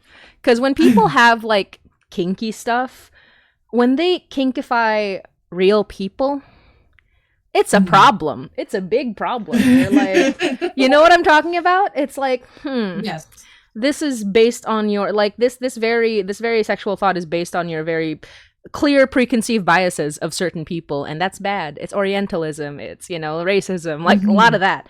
But then now it's like, okay, I am not seeing human beings as the other, but I want to have the Yeah. excitement of the other in my romances because I want something spicy. Let's go to monsters, because monsters, they don't exist. You cannot, like, I mean, as far as we know, they don't exist. You can't Yeah. be offensive in your portrayal. Like, you can't be offensive in like saying that I am attracted to a monster because of this and this. You know, like Yeah. these traits are not based on stereotypes of people. They are based on existing lists of traits for a creature. So Mhm. now, like, I think that's one of the sociological reasons that people are into monsters. And the other reason is just versatility. It's just like Yeah. there are certain things that humans just can't do, and No. you can do with monsters, and it's super fun. Yeah. It's like, you know, the people who have made like the bad dragon or whatever. I don't know if they have a problem or not, but like the people who make those toys, you know, like Oh, Bad Dragon. exactly. And Yeah. so it's like it's just like having fun with either established or not, or like new monsters. It's just a good time. Everyone's having a good time, and you get to be creative, you get to be like free, and it's also like you lose a lot of shame when you become a monster fucker. Like you Yeah. shed a lot of these ideas of shame, because there is nothing to be ashamed about when you're just thinking of, like, you know, a fictional creature that represents your desires. And so, Mhm. and then you can just kind of play very freely with that. So I think those are like some Yeah. aspects. And yeah, so I mean, we humans have sometimes have horny brain, and so sometimes you just Yeah. can't explain why you're into monsters, but at least you know that you're in good company, essentially. Yeah, yeah. Well, there's a comment in the chat. The original monster from Huck the Ranger, the original monster romance Dracula had themes of sexual oppression, breaking gender norms, etc. That to me formed a True.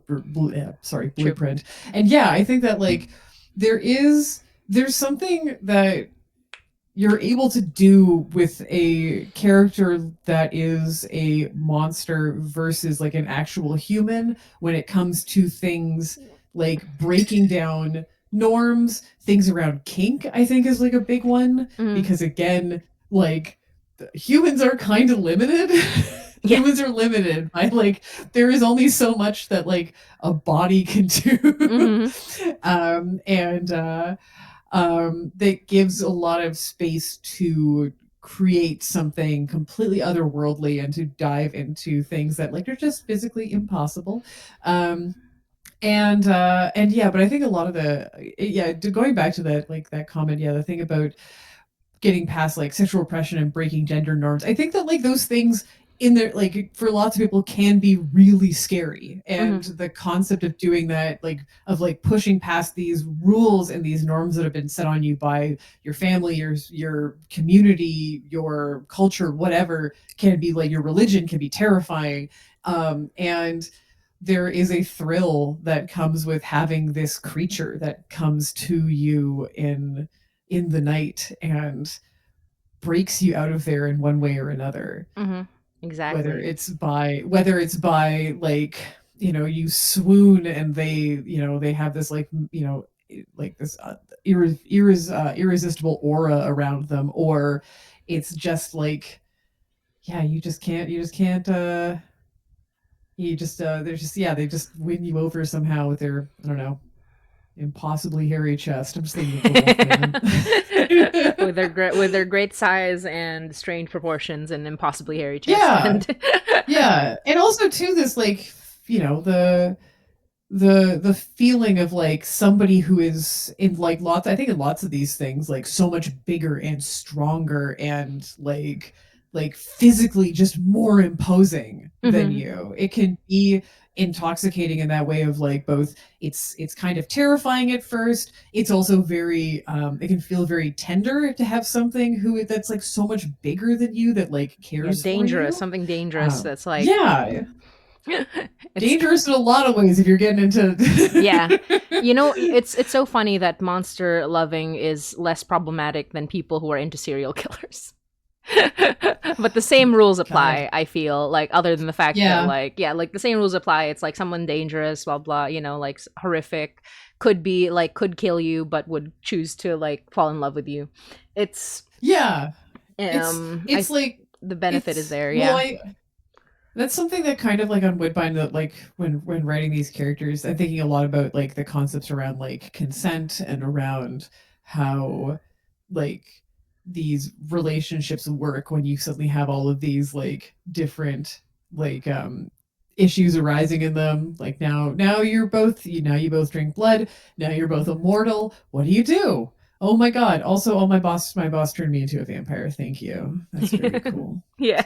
Um and yeah, it's but there's something it's easier to write this show with like these romance storylines than it was for something like that we never considered it with Parkdale. Parkdale is always like very platonic. Mhm. So this is and now this show is like considerably more horny. Oh yeah, yeah. Even from the cover alone, I love the cover. By the way, Thank you. That is Andy. Andy sitting in chat. He does all of our art, all of our episode art, did our you did a cover great stuff, did our job. website. So thank you, Andy. Well, it's Um, wonderful. Speaking of cover art, yeah. I just want to quickly bring up because I have them here. I have the. Let me make my window bigger again, just to because. Okay, here we go. So I have some of our books that you can actually get as add-ons from the fundraiser if you want to grab it. It'll help us get to our goal faster. But oops, there we go. I'm big again. Look at how big I am. Like the monsters that we like. Okay, here, so this is the Pinoy Monster Boyfriend, if you see it. It is oh my gosh, there's some sort of shine that's so strong. But that's Pinoy Monster Boyfriend. You I can have see a it. big lion man Hell who yeah. is made of fire. And then we have gotta pick them up. I have all the books here. We have the girlfriend one is over here. One sec. This is our wonderful sapphic one, the Pinoy Monster Girlfriend. Here You we had me go. at Sapphic girl. We had me at Sapphic. Yes, look at that. Ladies. Ladies. So many ladies just having a good time. And then we have the lover one. This is the third one we did. This is really cool. It's basically a trans manananggal on the cover. Nice. Mm-hmm. I That's our love third that. one, and our fourth one's the erotic one. Where did I put it? I think I no, it's I only have like two left, so I don't know where I put them. But those are the It's ones that we somewhere. have. You can grab them as add-ons if you support the new one, and you can grab our erotic one as well if you support the new one. I just wanted to like bring that up because obviously, as we're talking about monster romances, that's something we should bring up. Oh, Yeah. we still have a little bit of time. Do you want me to bring up a new canvas for us, or do we want to just like chat while we're like we'll keep the I really like the raccoon, so I feel like I want to keep the raccoon in there. It's a My little good. guy. Yeah, let me show Yeah. let me disappear for a sec so we can see the caption. Rip Conrad. Wait, let me read this. R.I.P. Conrad died as he lived, surrounded by trash. That's how he would have wanted to go. Yippee. You know what's really funny about Conrad? People talked about him like this was like what 10 years ago you said, give or take. Yeah. I the first raccoon I ever saw in Toronto was a dead one. It wasn't Conrad, but similar It feels like thing. an What's that? I I feel that feels right. I also realize that I'm frozen and Sorry, there you I go, there look you go. so worried. There, okay. I'll fix you, I fix look you. so Yeah, you look worried. so worried about the dead raccoon. But the one I saw, it was dead, and then it was there for a couple days, but nobody did it. Nobody did the same thing, like the Conrad thing. So Yeah. I was just like, gasp. How Um, dare you? yeah. I Toronto, mean, come together and celebrate our dead raccoons. yeah. How could I mean? It was also out of the way. It was basically the walk up from Exhibition Station. So I walked up from Mm. Exhibition Station, and it was in that. What was the area that used to be a prison area? The one at Exhibition Station. Oh, yeah. I What's it forgot. called? My brain's just like, It's a bunch of condos now, but it used to be like a yeah. Liberty prison. Village? Liberty Village, yeah.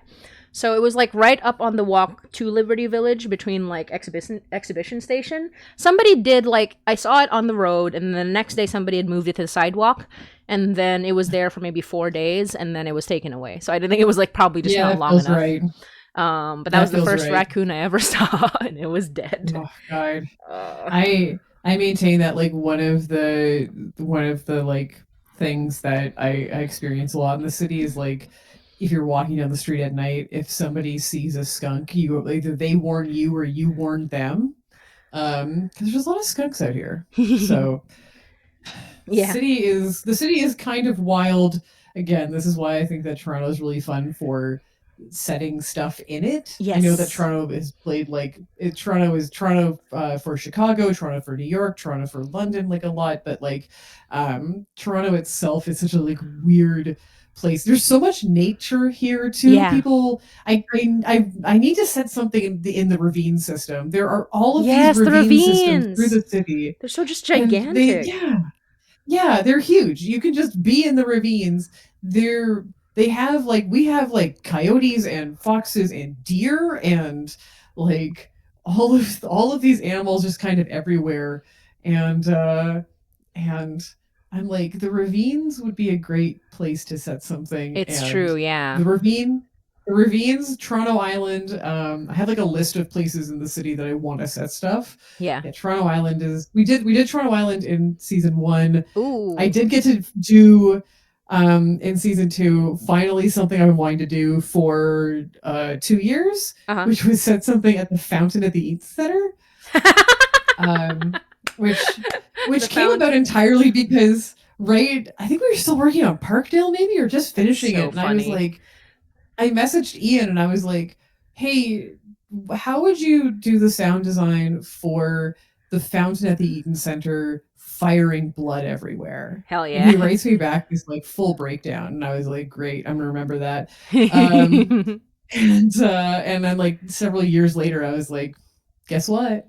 It's fountain of blood time." Exactly. Um, And for people who don't know, the fountain at the Eaton Center is very unique in that it's not deep enough to be a problem, but it's like one of those where you slide down the walls. Like it's if you're inside and you're smaller than like a small if you're a small child, you could just sink. Like it is impossible to get out unless you are like at least yeah, 5 feet tall. It is like it's a shape of like a pit. Like it's a pit shape where it's just gonna drag you in if you are not at least 5 feet tall. And oh my god. it is Toss your short friends in for good luck. Oh no. Um, yeah, it does. It also fires the water, I think 120 feet into the air. yeah, it's like it's got these crazy jets and it's just yeah. I'm glad that we both know what we're talking about because we're really talking about Yeah, cryptids here. I need to yeah. ask you, what is the little fantasy center in Woodbine? I keep seeing it on my TikTok.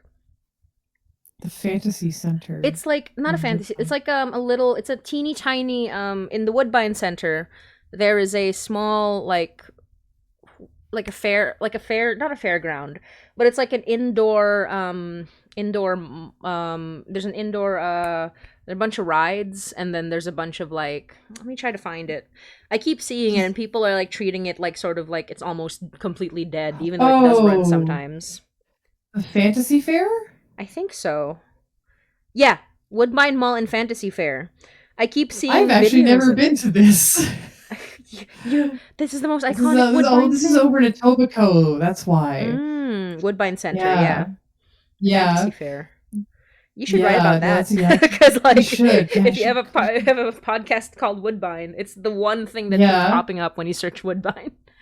God, that's yeah. It's a little The spooky. funny thing is that it's named after like the neighborhood in the East End. Hmm. So like Woodbine Station and everything Yeah, and but it's in Tobic. That's and weird. Yeah, that's really funny actually. It's yeah, not so in no, Woodbine. now I'm like I gotta go to this spooky fair. What is this? Yeah. This looks It haunted. looks haunted, This right? looks But it's still this running looks on a limited time, but like it's still running yeah. sometimes. It was just This weird. This looks like if I went there that like I would hear the sound of like children giggling behind me and I'd turn around and there would be no one Exactly. behind me. We can both Oh, write it's got episodes like about it. It would be super spooky. yeah. Yeah, God, this got like spooky energy. Yeah, it Even though really the photos are does. brightly lit, I'm like I don't like where this is going. Everything makes me a little stressed. It looks so aged and it's like it's creepy looking. It looks like a Goosebumps It episode. That's what it feels does. like. It looks like a Goosebumps episode. Like, It's oh haunting. my god. I wonder Well, if it was now I named know what after it the is here. Woodbine Beach, because the Woodbine Beach used to be like that sort of place. Maybe it was like named after the beach when, because Woodbine Mhm. Beach used to be. I mean, I guess it still is, but like, was it not like a much bigger place years ago, or am I mixing up with something else? I feel like there's. I I think over the years it's kind of been like pared down. Like, Mm, like it used I to be a think hot it's spot, just and it's kind of just now. I mean, it's still by the water, and people like to go there. But oh, maybe no, I'm thinking of a different yeah. beach actually. Yeah. I'm trying to remember, but yeah, it's interesting. Oh, speaking of weird Toronto animals, which we're not, but like we were earlier. Ooh. For some reason, a black squirrel, which is common in my area, um, because black squirrels, I mean, squirrels in general are very jumpy, right? They're not. Mhm. Um, I don't know why. I passed by this squirrel and I looked at her, and she looked at me, and then she just came over to me and then grabbed my leg and looked at me, and I was Ugh. like, hello. And then she like I No. said like what's going on, and then she like looked up at me, and then she like walked away, and she wasn't like scared at all, and I was like, what the fuck. Like No, thank you. what. The Oh, squirrel, like yeah. squirrels always run away from me the moment I come near, and then I looked at it and I was like, oh, it's not scared of me, yay. And then it just comes over and grabs my leg, and I'm like, huh, Ugh. huh. Oh my god. Excuse I like me. to imagine it's the same one. Years ago, I was when I was in university, I was living in a dorm, and I came out of the dorm one morning. It's like 8:30. I'm going to class. It's like empty in the quad outside, and there's a guy out for a jog. He's running along, and he jogs past a garbage can just at the exact moment that a squirrel was jumping out of the garbage can, and it landed on him, and just he started to panic. He's wearing sweatpants. He started to panic, and the squirrel also started to panic and just gripped onto the sweatpants harder. So this man just started screaming and running and flailing as this squirrel like held on for dear Oh life. Lord. And I was like, maybe I should just go home and go to bed. Like, I think it's a sign from the universe. Like, just don't even bother with Yeah, today. like it's not that day, I think. No, You should probably God, go home. I feel like every time I go out in Toronto, I'm like, there's more I want to write about this city. Yeah, me too. There's more weird stuff. This place is weird. Yeah. Toronto's weird. I, Toronto's really weird. yes. There's oh, Wiffick said I remember going on skunk watch when I used to walk my dog at night. Um and I what was it? It was I wrote about a bunch of like Toronto urban legends. One of them was the hanging ghost at Christie House. Yeah, it was like Christie Mhm. House. Yeah, that was the scariest episode we'd ever done. It creeped me out, and Oh, I never get creeped out by my own episodes, but that episode creeped me out because we had found a really good sound effect for a rope, like ooh, yeah, a creaking rope. And whenever I listen to it, even now, I'm like, ugh, like that's scares even me.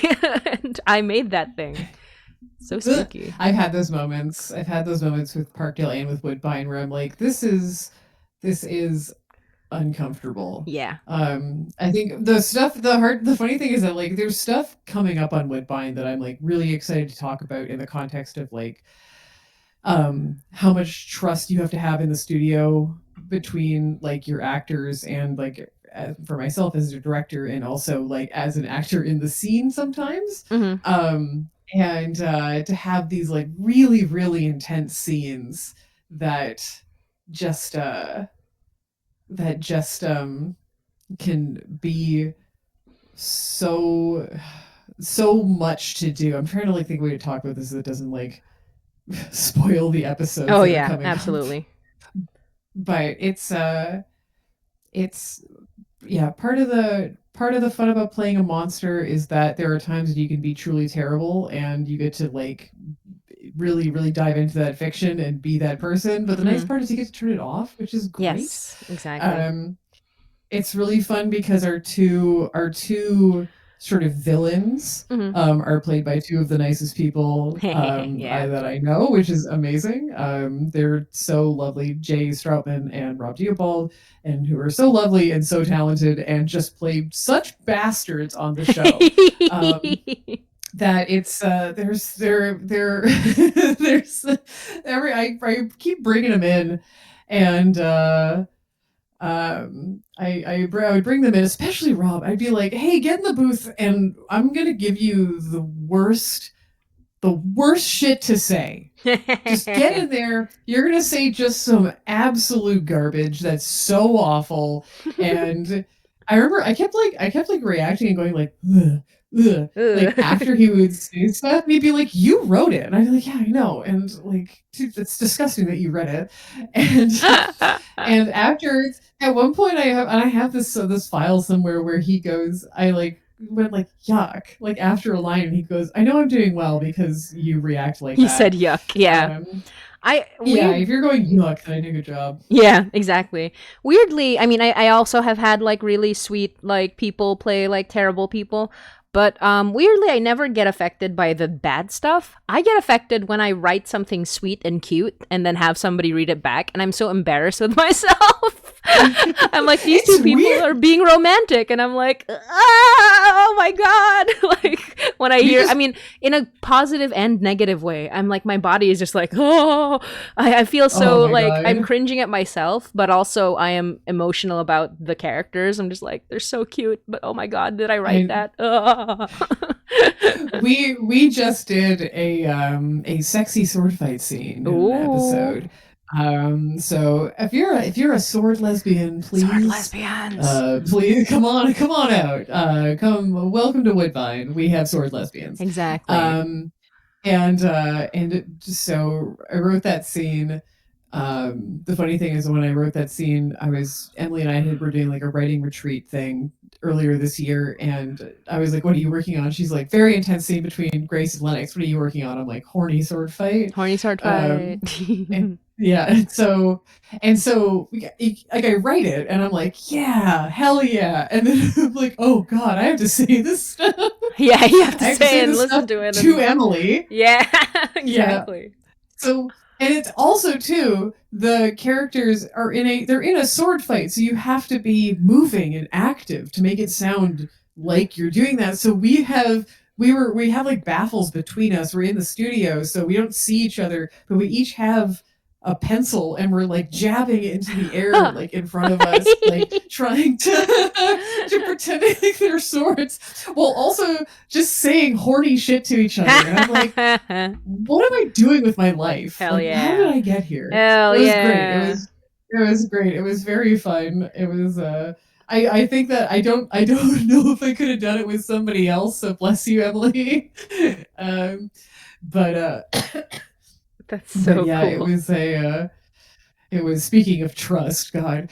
But yeah, it was a good time. And I was thrilled when I saw the reaction to that episode. Yeah, So that's so awesome. thank you, sword lesbians. Yeah, I just Um want to quickly read the last chats because we're actually coming to the end of the stream soon. We can extend slightly because we did come in late. But does Parkdale Haunt Woodbine have a community Discord? And it was answered in the chat by Punch Bowl Fist Fight. We do. There that's should be a just link to the me. Discord in the Woodbine site. That's very important for everybody to know. And speaking of lesbians, I have Ooh, drawn on the right side there Laura, our resident beautiful lesbian with her strong arm. hello. She is so strong. my my wife. Yeah, exactly. Um And she yeah, and Mary. It's very funny because Laura is 6'2", and Mary is 5 feet. Period. perfect. Yeah, yeah, yeah. You're just She yeah, lifts her. I'm like, I see no issue with this. Exactly. She lifts her up. Literally, she Oh raised her up. God. The hell yes. I feel like God, I feel like I keep getting back to like the idea and like the monster stuff where like there's just the thrill of something that can like just completely overpower you in the best Yes. way. Someone Hmm. who's just big and strong and huge sometimes. I don't know. It's Yes. yeah, And yeah, but it it's that's why we love our monsters. I just started staring in the middle of distance. Mm-hmm. Yeah, just thinking about it. I mean, I'm staring at what's behind my computer. Yeah. The picture of my husband You're like, behind. exactly. I have this here. Exactly. I'm looking at it No, right there's now. yeah, it's and I think it's like it's. Yeah, I'm just. Although it's funny because I'm writing all these vampires, and I'm like, the vampires are like they're They're all human like sized. just they're all human sized. But I think that like part of that, yeah, part of it is just like that sort of more intangible kind of power. I feel like so much of this is about power and about Mm-hmm. like and about either gaining it or having it like protect you or being able to use it to destroy others or blah blah blah, like all that kind of stuff. But yeah, I think it's been our really fun working with like a character, our big bad Lennox, our main villain, who is not like physically powerful, but definitely is powerful in lots of ways, including like magical vampire powers, but also just being like a rich guy with power. Mm-hmm. Like Yeah, no, he exactly. Like also there are just other has like nexuses of power that exist in the world. yeah. Turns It's out he also just is a rich dude with like who runs a company and he just has a lot of influence and money and power. And you're like, oh shit, okay. Even if you were human, you'd be a pain in my ass. exactly, exactly. And I love that as far as like like not power scaling. Power dynamics are always so interesting to like cover. Power scaling, who will win? Min maxing my character. Min maxing my romance. But yeah, it's so funny because in terms of power, we also do a lot of that in Hainai, where it's just like Mhm. we have how do I describe it? It's like we have a bunch of like people who can do magic, and so part of the part of the power is also like how do we play with power in terms of like who has more power, who has who has the upper hand, and we play with like a lot of like what happens when like people who are used to having power suddenly like are faced with vulnerability, and it's fun. It's like and Mm. in relation, because remember when I said like the what was it, the author's barely disguised fetish like comment on Hainai. It was for Hainai 69, and it was about basically this one character. One is older than the other, but the one who's more powerful is the younger one. And so one of the things is that there is this very sad old man who is literally having the worst time of his life. And then there is a dream assassin who can kill other magical people with ease, and who has a scary amount of power, who absolutely adores this sad old man. And that's like the very like me being like, yeah, like yeah, that's my romance, those are my lorvos, yippee. Um, And these are my boys. these are my boys. Yeah, they love each other. But one of them has a knife, even though he could just kill you by making you dream like you died. Like that's literally how Oh powerful this guy is. But he's like God. I describe him as sort of like a cat. Like he in my brain he is very much cat coded. And even though he's not literally a monster, oh boy, people act like he is because they're all scared of him Yeah, killing them in their dreams. So it's like, I mean, I definitely would not be pressuring that guy too much. If I'd be like, "Hey, man, you want to go out for dinner at this place? That's super cool." yeah, it's like, I do no, we're not want to fine. offer my opinion. Totally good. It's I totally didn't want fine. tacos anyways. It's okay. Um, Exactly. yeah, Yeah, there's something wrong with it's. him. Affectionate. There's something like this is. I love this guy, and it's like it's in stark uh, contrast with another romance. Because I think the reason people called me out was because I had a separate romance with a different old man, and it's who just also like has wait a magic. minute, And hang on a in minute. this case, the old man is the powerful one, and the very normal like 30-something-year-old barista who falls in love with him is just like, like just because this guy could like probably like burn down the entire city doesn't mean we can't date and have a nice time. And that's so it's kind of a Oh reversal. man, But yeah, that's what happens in God. High Night will trick you by making you experience some of the scariest episodes ever, and then like 50 episodes in, you're like, by the way, old man romance. Here you go. Here, polyamory. Here you go. This show is horny. This show is full of romances. It has 20 romances and counting. Yeah. I'm like, oh my god. No, Woodbine is just like, wait a minute, this show is horny. This show is horny. This is me, my mother being like, hey, when you get to the sword fight part, just you'll probably want to fast forward. And she's like, it's not weird that this stuff is happening. It's only weird because it's you. And I was like, yeah, that exactly. makes sense. I am your child. I also would not want to hear my relatives. But yeah, it was just so because I found out that there was only one scene in season 1 that she skipped, and that was a scene between my character and one of the other people who work at the place at the detective agency. That's definitely starting to border on a little saucy. When we were recording it, we did a pass of it, and I was like, okay, that's great, Ian. Let's do a read that's way hornier. Hornier, please. And we did it, and that was the take I used. And my mom was like, that's the only scene I skipped. And I'm like, the opening of this show is me dying horribly, and you skipped that. Sometimes that's how it goes. Just a couple comments before we go. Okay. Sir Lancelot says, oh my god, my favorite podcast. I like whatever's wrong with them. And that is applicable to all of the characters that we have. I do love whatever's wrong with all of them. Yeah, that's just that's me with all of my little spooky characters being like, oh, you little freaks, you're so weird. Yeah, I'm like, yes, my little freaks. Before we go, I will say there is one monster romance in Hainai, because obviously Hainai has they have horrors, but like they're mostly like based on like the actual like internal fears of people, so there aren't many monsters. There are a few, but this one lady, our I call them our token cis het couple. And it is this Instagram influencer lady and her monster husband.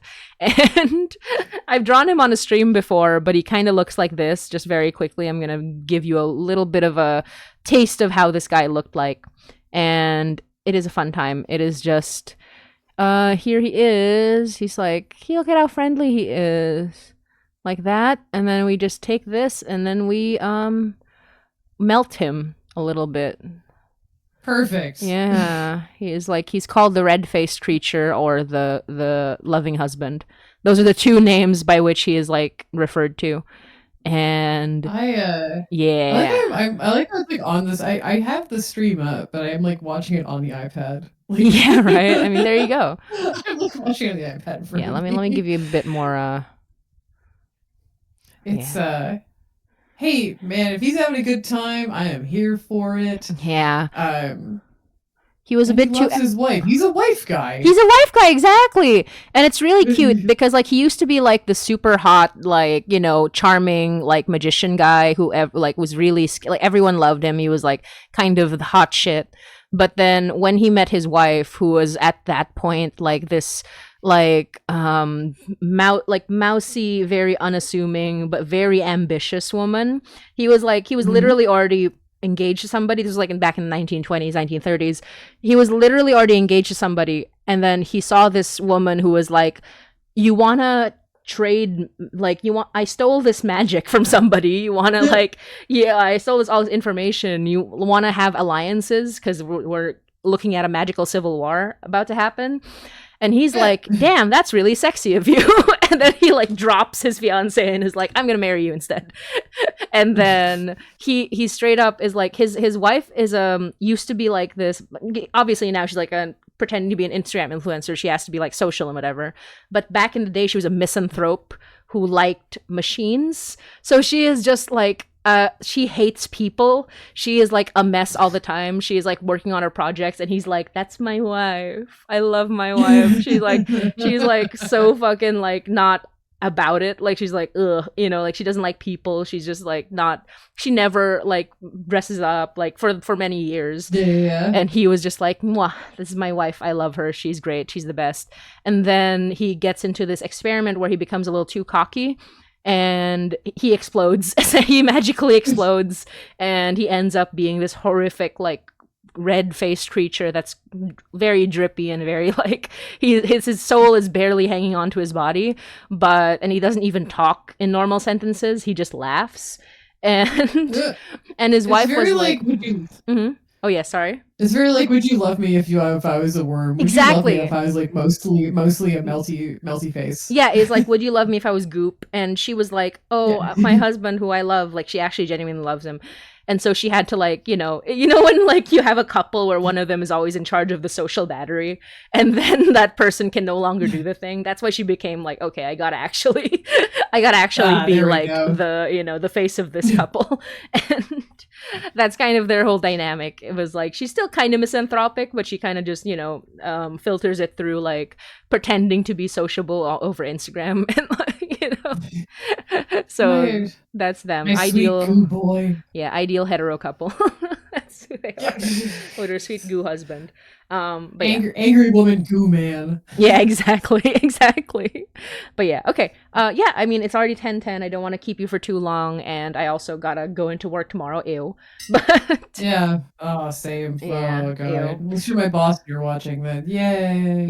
yeah. Unless you're the boss. And also, why are you watching this? Yeah. Yeah. Turns you into a vampire. Okay, thank you so much for joining me. Just one last reminder to everybody to please support the horror comic. That's why we're doing this stream, so that we can, fundraise for the horror comic. Just dropping it back in the chat one more time for people. Please do support us. Get yourself a copy. And of course, listen to Parkdale, Haunt, and Woodbine. It is super cool. It is super neat. Listen to your Toronto podcast, Parkdale, Haunt, Woodbine, and Hainai. Like, listen to all of us. Enjoy your monster romances. And Alex, thank you so much for joining me tonight. This was so fun. Let's hang out again soon for sure. Yes. Yippee! Happy Halloween! Happy Thanksgiving! Alex is with me on Thanksgiving night. Both of us, like, having done different things. But yeah, thank you. Have a good night, and I am ending the stream now. Goodbye. Bye.